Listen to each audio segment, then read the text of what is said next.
ഇന്ന് നമ്മൾ ഡിസ്കസ് ചെയ്യാൻ പോകുന്നത് കണ്ടംപററി ഇന്ത്യ ആൻഡ് എഡ്യൂക്കേഷനിൽ നമ്മുടെ തേർഡ് ചാപ്റ്റർ ആണ് കേട്ടോ. Educational demands of individual and diverse communities എന്നുള്ള നമ്മുടെ തേർഡ് ചാപ്റ്ററാണ് നമ്മളിന്ന് ഡിസ്കസ് ചെയ്യാൻ പോകുന്നത്. അപ്പോൾ നമുക്കറിയാം, ഈ ഒരു ചാപ്റ്ററിൽ നമ്മൾ മെയിനായിട്ട് ഡിസ്കസ് ചെയ്യുന്ന കാര്യം എന്ന് വെച്ചാൽ യൂണിവേഴ്സലൈസേഷൻ ഓഫ് പ്രൈമറി എഡ്യൂക്കേഷനെ കുറിച്ച് നമ്മൾ ഡിസ്കസ് ചെയ്യുന്നുണ്ട്. അതായത് അതിൻ്റെ ഇമ്പോർട്ടൻസ്, അതായത് നമ്മൾ കഴിഞ്ഞ ചാപ്റ്ററിൽ പറഞ്ഞിരുന്നു അല്ലേ, ജസ്റ്റ് NEP RTE ആക്ട് കാര്യങ്ങളൊക്കെ പറഞ്ഞിരുന്നു. അപ്പോൾ നമ്മൾ ഈ ഒരു പ്രൈമറി എഡ്യൂക്കേഷൻ്റെ ഇമ്പോർട്ടൻസ് കാര്യങ്ങളൊക്കെ ഡിസ്കസ് ചെയ്തിരുന്നു. അപ്പം അതിൻ്റെ ഭാഗമായിട്ട് ഈ ഒരു ചാപ്റ്ററിലും നമ്മൾ അതായത് ഒരു പ്രൈമറി എഡ്യൂക്കേഷൻ യൂണിവേഴ്സലൈസേഷൻ ചെയ്യുന്നതിൻ്റെ ഒരു ഇമ്പോർട്ടൻസ് എന്തൊക്കെയാണ്, അതിനാരൊക്കെയാണ് മുൻകൈ എടുത്തത്, അതിൻ്റെ മെയിനായിട്ടുള്ള എയിം കാര്യങ്ങൾ എന്തൊക്കെയാണെന്നൊക്കെ നമ്മൾ ഈ ചാപ്റ്ററിൽ ഡിസ്കസ് ചെയ്യുന്നുണ്ട്. അതുപോലെ തന്നെ ഈ ഒരു യൂണിവേഴ്സലൈസേഷൻ ഓഫ് എഡ്യൂക്കേഷൻ എന്നുള്ളൊരു കോൺസെപ്റ്റ് അച്ചീവ് ചെയ്യാൻ വേണ്ടിയിട്ട് ഡിഫറെൻറ്റ് പ്രോഗ്രാംസ് നടന്നിട്ടുണ്ട്. ബിക്കോസ് നമുക്കറിയാം, ഇപ്പോൾ ഇന്ത്യ പോലുള്ളൊരു കൺട്രി ഒരുപാട് സ്റ്റേറ്റ്സ് ഉള്ള അത്രയും ഡൈവേഴ്സിറ്റി ഉള്ളൊരു കൺട്രിയാണ്. അപ്പം എല്ലാവരിലേക്കും എഡ്യൂക്കേഷൻ എത്തിക്കുക എന്ന് പറയുമ്പോൾ അതിന് കുറച്ച് പ്രോഗ്രാംസ് കാര്യങ്ങളൊക്കെ ആവശ്യമാണ്. ഒരു ഷെഡ്യൂൾഡ് ആയിട്ടുള്ള പ്ലാനിങ്ങും പ്രോഗ്രാംസ് കാര്യങ്ങളൊക്കെ ആവശ്യമാണ്. അപ്പോൾ അതിന് വേണ്ടിയിട്ട് കണ്ടക്ട് ചെയ്തിട്ടുള്ള അല്ലെങ്കിൽ കണ്ടിന്യൂ ചെയ്ത് പോകുന്ന കുറച്ച് പ്രോഗ്രാംസിനെ കുറിച്ച് നമുക്ക് ചാപ്റ്റർ ഡീറ്റെയിൽ ആയി ഡിസ്കസ് ചെയ്യാനുണ്ട്. സോ അതാണ് സർവശിക്ഷ അഭിയാൻ, രാഷ്ട്രീയ മാധ്യമിക് ശിക്ഷ അഭിയാൻ, രാഷ്ട്രീയ ഉച്ചതർ ശിക്ഷ അഭിയാൻ എന്ന് പറഞ്ഞിട്ട് കുറച്ച് കാര്യങ്ങൾ നമ്മൾ ഈ ചാപ്റ്ററിൽ ഡിസ്കസ് ചെയ്യുന്നുണ്ട്. അതുപോലെ തന്നെ ഇൻ്റഗ്രേറ്റഡ് എഡ്യൂക്കേഷൻ, ഇൻക്ലൂസീവ് എഡ്യൂക്കേഷൻ കോൺസെപ്റ്റും നമുക്ക് ഡിസ്കസ് ചെയ്യാനുണ്ട്. സോ ഇതൊക്കെ ഈ ഒരു യൂണിവേഴ്സലൈസേഷൻ ഓഫ് എഡ്യൂക്കേഷൻ എന്നുള്ളൊരു കാര്യം അച്ചീവ് ചെയ്യാൻ വേണ്ടി നടത്തിയിട്ടുള്ള പ്രോഗ്രാംസ് കാര്യങ്ങളാണ്. അതുപോലെ തന്നെ ഈ ഒരു യൂണിവേഴ്സൽ എഡ്യൂക്കേഷൻ അച്ചീവ് ചെയ്യുന്നതിന് ഒരുപാട് ചലഞ്ചസ് ഉണ്ട്. ബിക്കോസ് എസ്പെഷ്യലി ഇന്ത്യ പോലുള്ളൊരു കൺട്രിയിൽ ഒരുപാട് ഡൈവേഴ്സിറ്റി ഉണ്ട് അല്ലേ. അപ്പോൾ ഈ ഡൈവേഴ്സിറ്റി കാരണം തന്നെ ഒരുപാട് ചലഞ്ചസ് നേരിടേണ്ടി വരുന്നുണ്ട്. അപ്പോൾ ഈ ചലഞ്ചസ് എന്തൊക്കെയാണ്, ഏതൊക്കെ രീതിയിലാണ് ആ ചലഞ്ചസ് ഉള്ളത് എന്നുള്ള കാര്യങ്ങളൊക്കെ നമ്മൾ ഈ ചാപ്റ്ററിൽ ഡിസ്കസ് ചെയ്യുന്നുണ്ട്. അതുപോലെ തന്നെ ഒരു കളക്റ്റീവ് ആൻഡ് പീസ്ഫുൾ ലിവിങ്ങിന് വേണ്ടിയിട്ട് എഡ്യൂക്കേഷൻ എങ്ങനെ ഹെൽപ്പ് ചെയ്യുന്നു, അതിൽ എഡ്യൂക്കേഷൻ്റെ ഇമ്പോർട്ടൻസ് എന്താണ് എന്നൊക്കെ നമ്മൾ ഡിസ്കസ് ചെയ്യുന്നുണ്ട്. പിന്നെ ഈ ചാപ്റ്ററിൽ ഏറ്റവും ഇമ്പോർട്ടൻ്റ് ഒരു കാര്യമാണ് ദ 4 പില്ലേഴ്സ് ഓഫ് എഡ്യൂക്കേഷൻ. എഡ്യൂക്കേഷൻ്റെ മെയിൻ ആയിട്ടുള്ള 4 പില്ലേഴ്സിനെ കുറിച്ച് നമ്മൾ ഈ ചാപ്റ്ററിൽ ഡിസ്കസ് ചെയ്യുന്നുണ്ട്. അപ്പം ഈ ഒരു ഭാഗത്തു നിന്ന് ഏറ്റവും കൂടുതൽ ക്വസ്റ്റ്യൻ വരുന്നത് ഒന്ന് ഈ programmes to achieve universalisation of education, അതായത് സർവശിക്ഷ അഭിയാനോ രാഷ്ട്രീയ മാധ്യമിക് ശിക്ഷ അഭിയാനോ രാഷ്ട്രീയ ഉച്ചതർ ശിക്ഷ അഭിയാനൊക്കെ നമുക്ക് ഒരുപാട് ക്വസ്റ്റ്യൻസ് വരാറുണ്ട്. സോ അപ്പോൾ അതൊന്ന് ഡീറ്റെയിൽ ആയിട്ട് നോക്കണം. അതുപോലെ തന്നെ 4 പില്ലേഴ്സ് ഓഫ് എഡ്യൂക്കേഷൻ പലപ്പോഴും essay ക്വസ്റ്റ്യൻ ഇനി ചോദിക്കുന്നതാണ് കേട്ടോ. അപ്പോൾ നമുക്ക് ഓരോന്ന് ഡീറ്റെയിൽ ആയിട്ടൊന്ന് നോക്കാം. സോ ഇതാണ് നമ്മുടെ third chapter, educational demands of individual and diverse communities. So അപ്പോൾ ഇതിൽ ഏത് ചോദിച്ചാലും നമുക്ക് ഇൻട്രൊഡക്ഷനിൽ എഴുതേണ്ട കാര്യം എന്ന് വെച്ചാൽ നമ്മൾ എഡ്യൂക്കേഷനെ കുറിച്ച് അങ്ങനത്തെ കാര്യങ്ങളെക്കുറിച്ചൊക്കെ എഴുതുക. അതുപോലെ തന്നെ യൂണിവേഴ്സലൈസേഷൻ ഓഫ് പ്രൈമറി എഡ്യൂക്കേഷൻ, അതിൻ്റെ കോൺസെപ്റ്റ് കാര്യങ്ങളെക്കുറിച്ചൊക്കെ നമുക്ക് ഈ ഒരു ചാപ്റ്ററിൽ ഡിസ്കസ് ചെയ്യാൻ പറ്റും. അപ്പോൾ ഈ ഒരു ചാപ്റ്ററിൽ മെയിനായിട്ട് ചോദിക്കുന്ന ക്വസ്റ്റ്യൻസ് എന്ന് വെച്ചാൽ ഈ ഒരു explain RMSA, RUSA, explain Sarva Shiksha Abhiyan, അതായത് SSA, അതുപോലെ തന്നെ 4 പില്ലേഴ്സിനെ കുറിച്ചൊക്കെയാണ് കൂടുതലായിട്ട് ക്വസ്റ്റ്യൻ വരാൻ ഞാൻ പറഞ്ഞു അല്ലേ. അപ്പോൾ നമുക്ക് ഓരോന്നായിട്ട് നോക്കാം. യൂണിവേഴ്സലൈസേഷൻ ഓഫ് പ്രൈമറി എഡ്യൂക്കേഷൻ എന്ന് വെച്ചാൽ എന്താണ് യൂണിവേഴ്സലൈസേഷൻ ആദ്യം മനസ്സിലാക്കണം. സോ എല്ലാവരിലേക്കും ഒരേപോലത്തെ കാര്യങ്ങൾ എത്തുമ്പോഴാണല്ലോ അതിന് യൂണിവേഴ്സലൈസേഷൻ എന്നുള്ളൊരു കോൺസെപ്റ്റ് നമ്മൾ പറയുന്നത് അല്ലേ. അപ്പോൾ യൂണിവേഴ്സലൈസേഷൻ ഓഫ് എഡ്യൂക്കേഷൻ മീൻസ് എല്ലാവരിലേക്കും ഒരു ക്വാളിറ്റി എഡ്യൂക്കേഷൻ എത്തുന്ന പ്രോസസ്സിനെയാണ് നമ്മൾ യൂണിവേഴ്സലൈസേഷൻ ഓഫ് എഡ്യൂക്കേഷൻ എന്ന് പറയുന്നത്. അപ്പോൾ നമ്മുടെ അക്കോർഡിംഗ് ടു അവർ കോൺസ്റ്റിറ്റ്യൂഷൻ, നമ്മുടെ കോൺസ്റ്റിറ്റ്യൂഷൻ ഇമ്പോർട്ടൻസ് കൊടുക്കുന്ന ഒരു കാര്യം എന്ന് വെച്ചാൽ 6 to 14 ഇയേഴ്സിൻ്റെ ഇടയിലുള്ള കുട്ടികൾക്ക് ഫ്രീ ആൻഡ് കമ്പൽസറി എഡ്യൂക്കേഷൻ നിർബന്ധമാക്കുക. അതായത് ഒരു 6 വയസ്സിനും 14 വയസ്സിനും ഇടയിലുള്ള, അതായത് 1ാം ക്ലാസ് തൊട്ട് 8ാം ക്ലാസ് വരെയുള്ള ഒരു എഡ്യൂക്കേഷനെയാണ് നമ്മളൊരു പ്രൈമറി എഡ്യൂക്കേഷൻ്റെ ഒരു രീതിയിൽ കൺസിഡർ ചെയ്യുന്നത്. സോ ആ എഡ്യൂക്കേഷൻ എന്താണ്, കമ്പൽസറി ആക്കി കൊടുക്കുക എന്നുള്ളതാണ്. അതായത് എല്ലാവരിലേക്കും ഒരു ലിറ്ററസി കാര്യങ്ങൾ അല്ലെങ്കിൽ എല്ലാവർക്കും എഡ്യൂക്കേഷൻ എത്തിക്കാൻ വേണ്ടിയിട്ട് ഒരു ബേസിക് എഡ്യൂക്കേഷൻ ഇമ്പോർട്ടൻ്റ് ആണ്. അതായത് എഴുതാൻ പഠിക്കുക, വായിക്കാൻ പഠിക്കുക, ഒരു കാര്യങ്ങൾ വായിച്ചാൽ മനസ്സിലാക്കാൻ പഠിക്കുക, ഇതൊക്കെയാണല്ലോ ഈ ഒരു സമയത്ത് നടക്കുന്നത്. സോ അപ്പോൾ എല്ലാവരിലേക്കും എഡ്യൂക്കേഷൻ എത്തിക്കുക എന്നൊരു കോൺസെപ്റ്റിലാണ് യൂണിവേഴ്സലൈസേഷൻ ഓഫ് പ്രൈമറി എഡ്യൂക്കേഷൻ എന്നൊരു കോൺസെപ്റ്റ് വന്നിട്ടുള്ളത്. ഓക്കെ, മെയിനായിട്ടും 6 to 14 ഇയേഴ്സിൻ്റെ ഇടയിലുള്ള കുട്ടികൾക്ക് ഫ്രീ ആൻഡ് കമ്പൽസറി എഡ്യൂക്കേഷൻ കൊടുക്കുക. നമ്മുടെ ഒരു പ്രൊവിഷണൽ ആർട്ടിക്കിൾ 45 വെച്ചിട്ടാണ് ഈ ഒരു കാര്യം പറഞ്ഞിരിക്കുന്നത് കേട്ടോ. അപ്പം എന്താണ് യൂണിവേഴ്സലൈസേഷൻ, അല്ലെങ്കിൽ എന്തിനാണ് യൂണിവേഴ്സലൈസേഷൻ എന്ന് വെച്ചാൽ എല്ലാ ഇൻഡിവിജ്വൽസിനും ഈക്വൽ റൈറ്റ്സ് ആണ് നമ്മുടെ ഒരു കോൺസ്റ്റിറ്റ്യൂഷൻ കൊടുക്കുന്നത്. അത് എഡ്യൂക്കേഷൻ ആയിക്കോട്ടെ, എല്ലാ രീതിയിലും. സോ എഡ്യൂക്കേഷൻ്റെ കേസിൽ എന്തുണ്ട്, എല്ലാവർക്കും ഒരു ഈക്വാലിറ്റി വേണം. സോ അപ്പോൾ എല്ലാവരിലേക്കും ക്വാളിറ്റി എഡ്യൂക്കേഷൻ എത്തിക്കുക എന്നുള്ള ഒരു ഐഡിയയിലാണ് ഈ ഒരു യൂണിവേഴ്സലൈസേഷൻ ഓഫ് എഡ്യൂക്കേഷൻ എന്നൊരു കോൺസെപ്റ്റ് കൊണ്ടുവന്നിട്ടുള്ളത്. അപ്പോൾ ത്രൂ എഡ്യൂക്കേഷൻ മാത്രമേ ഓരോരുത്തർക്ക് അവരുടെ ബേസിക് സ്കിൽസ് കാര്യങ്ങളൊക്കെ ഡെവലപ്പ് ചെയ്തെടുക്കാൻ പറ്റുള്ളൂ. അതുപോലെ തന്നെ ഓരോരുത്തർക്കും ഒരു പൊളിറ്റിക്കൽ സോഷ്യൽ ഇതിലൊക്കെ പാർട്ടിസിപ്പേറ്റ് ചെയ്യണമെങ്കിൽ അവർ അവെയർ ആവണം അല്ലേ, ഓരോ സോഷ്യൽ കാര്യങ്ങളെക്കുറിച്ചും എന്താണ് ഒരു കറണ്ട് അഫയേഴ്സിനെ കുറിച്ചൊക്കെ ആളുകൾ അവെയർ ആവേണ്ടതുണ്ട്. അതുകൊണ്ടാണ് അവർക്ക് ഈ ഒരു യൂണിവേഴ്സൈസേഷൻ ഓഫ് എഡ്യൂക്കേഷൻ കൊടുക്കണം എന്ന് പറയുന്നത്. അതുപോലെ തന്നെ ആളുകൾ ഈ നോളേജ് അറിയുന്നതോട് കൂടിയിട്ട് എല്ലാവരിലേക്കും ആ ഒരു ഇമ്പാക്റ്റ് ഉണ്ടാവാനും അതൊക്കെ എല്ലാവർക്കും ബെനിഫിഷ്യൽ ആവാനും അത് ഹെൽപ്പ് ചെയ്യുന്നുണ്ട്. അതുകൊണ്ട് തന്നെ ഇന്നത്തെ കാലത്ത് ഒരു ഹെൽത്തി ലൈഫ് സ്റ്റൈൽ ഉണ്ടാവാനും എഡ്യൂക്കേഷൻ ഭയങ്കര ഇമ്പോർട്ടൻ്റ് ആണ്. സോ അപ്പോൾ ഇങ്ങനെ ഒരുപാട് കാര്യങ്ങൾ, അതായത് മൊത്തത്തിൽ നമ്മുടെ ഒരു ടോട്ടൽ ബിഹേവിയർ ഡെവലപ്പ് ചെയ്യാൻ ഈ ഒരു യൂണിവേഴ്സലൈസേഷൻ ഓഫ് എഡ്യൂക്കേഷൻ ഹെൽപ്പ് ചെയ്യുന്നുണ്ട്. ബിക്കോസ് എഡ്യൂക്കേഷൻ ഉണ്ടാകുമ്പോൾ തന്നെ എല്ലാവരുടെയും കുറേ ബിഹേവിയർ ചേഞ്ച് ഉണ്ടായിരിക്കും, അവരുടെ സ്കിൽസ് ഡെവലപ്പ് ചെയ്യും, കുറേ ജോബ് ഓപ്പർച്യൂണിറ്റീസ് വരും. അപ്പം എല്ലാവരും അവരുടെ ഒരു സർവൈവൽ എന്നുള്ളൊരു കാര്യം അവർ നല്ല രീതിയിൽ അവർ ചെയ്തോളും. സോ അപ്പോൾ അങ്ങനെ ഒരുപാട് കാര്യങ്ങൾ. അതുപോലെ തന്നെ ഇന്ന് നമ്മുടെ സൊസൈറ്റിയിലുള്ള കുറേ ഇതുണ്ടല്ലോ, ഇപ്പോൾ വർഗീയത, അതുപോലെ തന്നെ ജെൻഡർ ബയാസ്, ഇങ്ങനത്തെ കുറേ കാര്യങ്ങൾ എലിമിനേറ്റ് ചെയ്യാനും എഡ്യൂക്കേഷൻ കൊടുക്കുന്നതിലൂടെ സാധ്യമാകുമെന്നാണ് പറയുന്നത്. സോ അപ്പോൾ അതൊക്കെയാണ് ഒരു യൂണിവേഴ്സലൈസേഷൻ ഓഫ് എഡ്യൂക്കേഷൻ കൊണ്ട് മെയിനായിട്ട് നമ്മൾ ഉദ്ദേശിക്കുന്ന കാര്യങ്ങൾ കേട്ടോ. സോ അപ്പോൾ അതൊക്കെ നോക്കുക. ഇനി യൂണിവേഴ്സലൈസേഷൻ ഓഫ് എഡ്യൂക്കേഷൻ കൊണ്ട് ഒരുപാട് കാര്യങ്ങൾ അതിൽ ഇൻക്ലൂഡ് ചെയ്തിട്ടുണ്ട്. അതായത് പ്രത്യേകിച്ച് കുട്ടികളുടെ ഇപ്പോൾ ഓരോ ലൊക്കാലിറ്റീൻ്റെ അടുത്തും ഒരു വാക്കബിൾ ഡിസ്റ്റൻസിൽ ഓരോരോ സ്കൂളുകൾ നിർമ്മിക്കുക.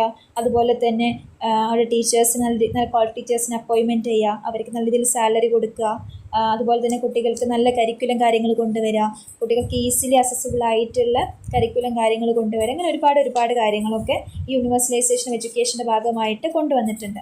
അപ്പം ഇങ്ങനെ ഒരു ഫ്രീ ആൻഡ് കമ്പൽസറി എഡ്യൂക്കേഷൻ, അതിൽ ഫ്രീ ആയിട്ട് കൊടുക്കുന്ന സമയത്ത് കുറച്ചുകൂടി കുട്ടികൾക്ക് ഈ ഭയങ്കര പോവർട്ടി ലൈനിലുള്ള കുട്ടികൾക്ക് കുറച്ചുകൂടി എഡ്യൂക്കേഷൻ നേടാൻ ഇത് ഹെൽപ്പ് ചെയ്തിട്ടുണ്ട്. ബിക്കോസ് പലപ്പോഴും കുട്ടികൾ എഡ്യൂക്കേഷന് മാറി നിൽക്കുന്നതിന് പ്രധാന കാരണം പോവർട്ടിയാണ്. ബിക്കോസ് വിശപ്പുള്ളത് കൊണ്ട് അവർ പണിയെടുത്തിട്ട് അവർക്ക് വല്ല ഫുഡ് വാങ്ങാൻ അവർ നോക്കില്ല. ആ സമയത്ത് എഡ്യൂക്കേഷൻ നേടാൻ അവരത്ര അവെയർ ആയിരുന്നില്ല.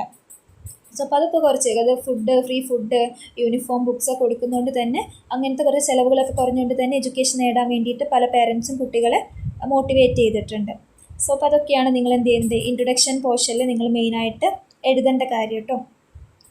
Okay, so the next one is, അപ്പം അതൊക്കെയാണ് ഇൻട്രൊഡക്ഷൻ പോർഷനിൽ മെയിനായിട്ട് പറയേണ്ട കാര്യങ്ങൾ. ഇനി നമ്മൾ നോക്കാൻ പോകുന്നത് ഇമ്പോർട്ടൻ്റ് ആയിട്ടുള്ള ടോപ്പിക്കാണ് ഡിഫറെൻറ്റ് പ്രോഗ്രാംസ്, അതായത് programmes to achieve universalisation of education. അപ്പോൾ ഇങ്ങനെ ഒരു ക്വസ്റ്റ്യൻ നിങ്ങളോട് discuss the programmes to achieve universalisation of education എന്നുള്ള ഒരു ക്വസ്റ്റ്യൻ നിങ്ങൾക്ക് വരികയാണെങ്കിൽ നിങ്ങൾ ഫസ്റ്റ് ഇൻട്രൊഡക്ഷനിൽ എന്ത് എഴുതണം? ഞാനിപ്പോൾ പറഞ്ഞ യൂണിവേഴ്സലൈസ് ഓഫ് എഡ്യൂക്കേഷൻ്റെ കുറച്ച് കാര്യങ്ങളുണ്ടല്ലോ, അതായത് നമ്മുടെ ആർട്ടിക്കിൾ 45 വെച്ചിട്ടാണ് ഇത് പറയുന്നത്. എല്ലാവർക്കും എന്തുണ്ട്, free and compulsory education right ഉണ്ട്. 6 to 14 ഇയേഴ്സിൻ്റെ ഇടയിൽ ഗ്യാപ്പിലുള്ള കുട്ടികളെയാണ് കൺസിഡർ ചെയ്യുന്നത്.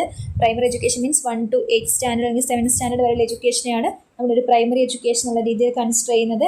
ഇങ്ങനത്തെ കാര്യങ്ങളൊക്കെ എന്ത് ചെയ്യാം, ഇൻട്രൊഡക്ഷൻ പോർഷനിൽ നിങ്ങൾക്ക് ഇൻക്ലൂഡ് ചെയ്യാവുന്നതാണ്.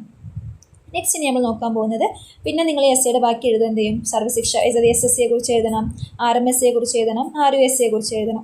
അപ്പോൾ നിങ്ങൾ പഠിക്കുന്ന സമയത്ത് ഇതിൻ്റെ ഫുൾ ഫോമും കൂടെ പഠിച്ച് വെക്കുക കേട്ടോ. പലപ്പോഴും വൺ വേർഡിന് ഫുൾ ഫോമൊക്കെ ചോദിക്കാറുണ്ട്. സോ അപ്പോൾ ഫസ്റ്റ് വൺ ഈസ് SSA. അപ്പം SSA മീൻസ് സർവ്വശിക്ഷ അഭിയാൻ. നിങ്ങൾക്കറിയാം, ഇപ്പോൾ നമ്മുടെ ഗവൺമെൻറ് സ്കൂൾസിലെ ഗവൺമെൻറ്സിൻ്റെ ബുക്സൊക്കെ എടുത്ത് നോക്കുകയാണെങ്കിൽ അതിൽ രണ്ട് കുട്ടികൾ പെൻസിലിരുന്ന് ഒരു ബുക്കൊക്കെ പിടിച്ച് നിൽക്കുന്ന ഒരു ഫോട്ടോ കാണാൻ പറ്റൂലേ. അത് സർവ്വശിക്ഷ അഭിയാൻ്റെ ലോഗോ ആണ്, താഴെ എഴുതിയിട്ടുണ്ടായിരിക്കും സർവ്വശിക്ഷ അഭിയാൻ. സോ സർവ്വശിക്ഷ അഭിയാൻ എന്ന് വെച്ചാൽ മെയിനായിട്ടും പ്രൈമറി എഡ്യൂക്കേഷന് ഇമ്പോർട്ടൻസ് കൊടുത്തിട്ട് വന്നിട്ടുള്ളതാണ് ഈ ഒരു SSA കോൺസെപ്റ്റ് എന്ന് പറയുന്നത്. സോ അപ്പോൾ മെയിനായിട്ട് 2000 to 2001 സമയത്തൊക്കെയാണ് മെയിനായിട്ട് ഈ ഒരു SSA എന്നുള്ളൊരു കാര്യം മെയിനായിട്ടൊക്കെ ലോഞ്ച് ചെയ്യുന്നത്. അപ്പം ഇതെന്താണ്, സെൻട്രൽ ഗവൺമെൻറ്റും സ്റ്റേറ്റ് ഗവൺമെൻറ്റും കൂടെ ഷെയർ ചെയ്ത് നടത്തുന്ന ഒരു കാര്യമാണ് ഈ ഒരു SSA പ്രോഗ്രാംസ് എന്ന് പറയുന്നത്. അപ്പോൾ SSAയുടെ മെയിൻ മോട്ടോ എന്ന് വെച്ചാൽ എഡ്യൂക്കേഷൻ ഫോർ ഓൾ എന്നുള്ളതാണ് SSAയുടെ മെയിൻ മോട്ടോയിൽ വരുന്നത്. ഓക്കെ, അപ്പം എല്ലാവരിലേക്കും എഡ്യൂക്കേഷൻ എത്തിക്കുക എന്നാണ് SSA കൊണ്ട് മെയിനായിട്ട് ഉദ്ദേശിക്കുന്ന ഒരു കാര്യം. ഓക്കെ, അതുപോലെ തന്നെ SSAയുടെ ചെയർമാനായിട്ട് പ്രൈം മിനിസ്റ്ററാണ്, നമ്മുടെ ഇന്ത്യയുടെ പ്രൈം മിനിസ്റ്ററായിട്ടുള്ള ആരാണോ പ്രൈം മിനിസ്റ്റർ അവരാണ് SSAയുടെ ചെയർമാൻ പോസ്റ്റിൽ ഇരിക്കുന്നത്. അപ്പം SSA മെയിനായിട്ട് നോക്കുന്നതെന്ന് വെച്ചാൽ എലിമെൻ്ററി എഡ്യൂക്കേഷൻ ഇമ്പോർട്ടൻസ് കൊടുക്കുക. So especially in the age category of 6 to 14 age, അതായത് 2010 കൂടിയിട്ട് ഇന്ത്യയിലെ എല്ലാ ഒരു 6 വയസ്സിനും 14 വയസ്സിനിടയിലുള്ള കുട്ടികൾക്ക് എലിമെൻ്ററി എഡ്യൂക്കേഷൻ എത്തിക്കുക എന്നതാണ് മെയിൻ ആയിട്ടുള്ള അവരുടെ ഒരു എയിം എന്ന് പറയുന്നത്. സോ അപ്പോൾ SSAക്ക് ഒരുപാട് ഫീച്ചേഴ്സ് ഉണ്ട്. അപ്പം നിങ്ങൾ പഠിക്കുമ്പോൾ ആദ്യം SSA എന്താണെന്ന് എഴുതണം. പിന്നെ അതിൻ്റെ മെയിൻ ഫീച്ചേഴ്സ് എഴുതുക, എയിംസ് എഴുതുക, ഗോൾസ് എഴുതുക, ആക്ടിവിറ്റീസ് എഴുതുക. ഇങ്ങനെയാണ് നിങ്ങൾ ഇതിൽ ഓരോന്നിനും ആൻസർ ചെയ്യേണ്ട രീതി കേട്ടോ. മെയിനായിട്ടും SSAയുടെ ഫീച്ചേഴ്സ് എന്ന് വെച്ചാൽ ഒരു ക്ലിയർ ടൈം ഫ്രെയിമിൽ നടത്തുന്ന ഒരു പ്രോഗ്രാമാണ് SSA കൊണ്ട് ഉദ്ദേശിക്കുന്നത്. അതുപോലെ തന്നെ ഒരു കൺട്രിയിൽ ഒരു ക്വാളിറ്റി എഡ്യൂക്കേഷൻ കൊണ്ടുവരിക എന്നുള്ള റെസ്പോൺസിബിൾ ആയിട്ടുള്ളതാണ് SSA നടത്തുന്നത്. അതുപോലെ തന്നെ ഒരു സോഷ്യൽ ജസ്റ്റിസിനെ പ്രൊമോട്ട് ചെയ്യുക എന്നുള്ളതും കൂടെ ഇതിൽ ഉദ്ദേശിക്കുന്നുണ്ട്. അതായത് എല്ലാവരിലേക്കും ഒരു ഈക്വൽ ക്വാളിറ്റി എഡ്യൂക്കേഷൻ എത്തുമ്പോൾ അവിടെ ഒരു സോഷ്യൽ ജസ്റ്റിസ് ഉണ്ട് അല്ലേ. സോ അതും എന്താണ് ഈ ഒരു മെയിൻ ഫീച്ചർ ഓഫ് SSA ആണ്. അതുപോലെ തന്നെ ഒരു മെയിനായിട്ടും സെൻട്രൽ ഗവൺമെൻറ്റും സ്റ്റേറ്റ് ഗവൺമെൻറ്റും ലോക്കൽ ഗവൺമെൻറ്റ്സും എല്ലാം കൂടെ ഒരു പാർട്ട്ണർഷിപ്പിൽ നടത്തുന്നതാണ് ഈ ഒരു SSA പ്രോഗ്രാംസ്. അപ്പോൾ ഈ ഒരു SSA പ്രോഗ്രാംസ് വെച്ചിട്ട് എല്ലാവർക്കും അവരുടേതായിട്ടുള്ള ഓരോ സ്റ്റേറ്റ്സിനും അവരുടെ വിഷനും കാര്യങ്ങളും ഒക്കെ ഡെവലപ്പ് ചെയ്തെടുക്കാനുള്ള ഒരു ഓപ്പർച്യൂണിറ്റീസ് കാര്യങ്ങളൊക്കെ കൊടുക്കുന്നുണ്ട്. അപ്പോൾ ഈ ഒരു SSA ആക്ടിവിറ്റിയിൽ നമ്മുടെ പാരൻസും ടീച്ചേഴ്സും പഞ്ചായത്തും ഇൻസ്റ്റിറ്റ്യൂഷനും സ്കൂൾ മാനേജ്മെൻറ്റും വില്ലേജ് കമ്മിറ്റീസും എല്ലാം ഇൻക്ലൂഡ് ചെയ്തിട്ടാണ് ഈ ഒരു പ്രോഗ്രാംസ് കാര്യങ്ങൾ നടക്കുന്നത്. സോ ഇതൊക്കെയാണ് SSAയുടെ മെയിൻ ഫീച്ചേഴ്സിൽ നമുക്ക് പറയാൻ പറ്റുന്നത്. അപ്പോൾ മെയിനായിട്ടും നമ്മൾ SSAയുടെ എയിംസ് നോക്കുകയാണെങ്കിൽ നമ്മളിപ്പോൾ നേരത്തെ പറഞ്ഞ പോലെ തന്നെയാണ് 6 വയസ്സിനും 14 വയസ്സിലുള്ള കുട്ടികൾക്കൊക്കെ ഫ്രീ ആൻഡ് കമ്പൾസറി എഡ്യൂക്കേഷൻ കിട്ടുക. അതുപോലെ തന്നെ ഈ ഒരു സോഷ്യൽ റീജിയണൽ ജെൻഡർ ഗ്യാപ്സ് കാര്യങ്ങളൊക്കെ ഉണ്ടാവുമല്ലോ. അപ്പം അങ്ങനത്തെ കാര്യങ്ങളൊന്നുമില്ല. അതെല്ലാവരെയും ക്വാളിറ്റി എഡ്യൂക്കേഷൻ എത്തിക്കുക എന്നുള്ളൊരു എയിമൊക്കെ ഇത് നോക്കുന്നുണ്ട്. അതുപോലെ തന്നെ മെയിൻ എയിം എന്ന് വെച്ചാൽ എല്ലാവരിലേക്കും നല്ല ക്വാളിറ്റി എഡ്യൂക്കേഷൻ എത്തിക്കുക. അതുപോലെ തന്നെ വാല്യൂ ബേസ്ഡ് എഡ്യൂക്കേഷൻ എല്ലാവരിലേക്കും എത്തിക്കുക. അതുപോലെ തന്നെ കുട്ടികൾക്ക് സ്പിരിച്വലിയും അതുപോലെ തന്നെ മെറ്റീരിയലിയും എല്ലാം കുട്ടികൾക്ക് ഒരു നാച്ചുറൽ എൻവിറോൺമെൻറ്റ് കൊടുക്കുക. ഇങ്ങനത്തെ ഒരുപാട് കാര്യങ്ങൾ ഇതിൽ ഉദ്ദേശിക്കുന്നുണ്ട്. അതുപോലെ തന്നെ കുട്ടികൾക്ക് ഏർലി ചൈൽഡ്ഹുഡ് കെയർ കൊടുക്കുക. ബിക്കോസ് പലപ്പോഴും കുട്ടികൾ ഈ മാൽന്യൂട്രീഷനും കാര്യങ്ങളൊക്കെ ഉണ്ടാവാൻ ചാൻസ് ഉള്ള ഏറ്റവും ചെറിയ ഏജാണത് 6 to 14 years എന്ന് വെച്ചാൽ. അപ്പോൾ കുട്ടികൾക്ക് എന്താണ് നല്ല ഫുഡും കാര്യങ്ങളും പ്രോട്ടീഷ്യസ് ഫുഡ് കാര്യങ്ങൾ കൊടുക്കുക, അവരെ അവെയർ ആക്കുക, ഹൈജീനിക് ആക്കുക, അതിനെക്കുറിച്ചൊക്കെ ബോധവാന്മാരാക്കുക. അപ്പം അതിനെയാണ് നമ്മൾ ഏർലി ചൈൽഡ്ഹുഡ് കെയർ എന്ന് പറയുന്നത്. അപ്പോൾ കുട്ടികൾക്ക് ആ ഒരു കാര്യം മനസ്സിലാക്കി കൊടുക്കാനും ഇതിൻ്റെ എയിം തന്നെയാണ്.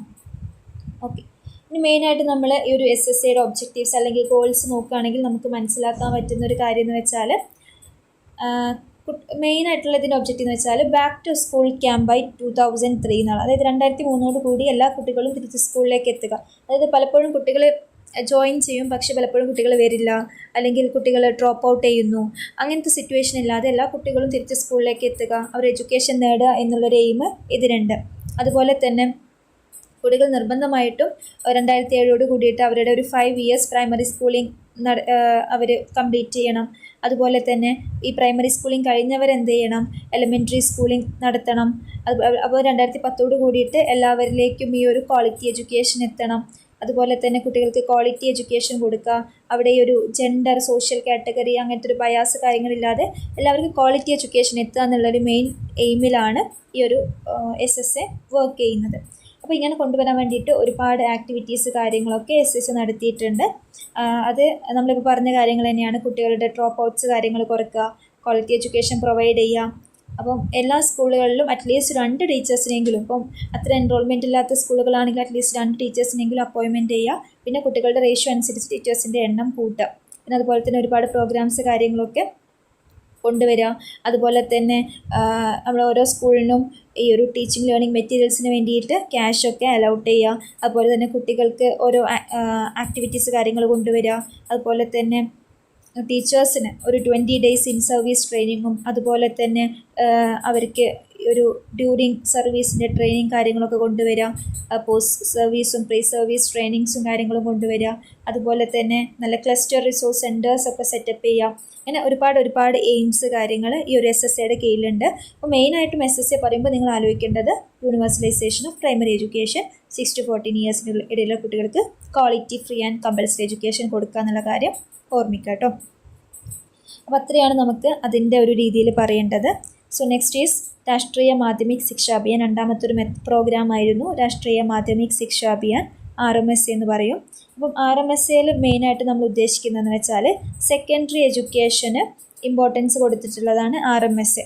സോ അപ്പോൾ RMSA വെച്ചാൽ 2009, അതായത് നമ്മുടെ ഇന്ത്യയിൽ 2009 ഈ ഒരു RMS എന്നുള്ള പ്രോഗ്രാം ലോഞ്ച് ചെയ്യുന്നത്. സോ നമ്മുടെ സെക്കൻഡറി എഡ്യൂക്കേഷനിൽ കൂടുതൽ എൻഹാൻസ് ചെയ്യാനും അതിൻ്റെ ക്വാളിറ്റി ഇമ്പ്രൂവ് ചെയ്യാനും വേണ്ടിയിട്ടാണ് ഈ ഒരു RMSA എന്നുള്ളൊരു കോൺസെപ്റ്റ് കൊണ്ടുവരുന്നത്. അപ്പോൾ മെയിനായിട്ട് സെൻട്രലും സ്റ്റേറ്റ് ഗവൺമെൻറ്റ്സും ഒക്കെ ഈ ഒരു യൂണിവേഴ്സലൈസേഷൻ ഓഫ് സെക്കൻഡറി എഡ്യൂക്കേഷൻ നടപ്പിലാക്കാൻ വേണ്ടിയിട്ട് ഒരുപാട് ശ്രമിച്ചിട്ടുണ്ട്.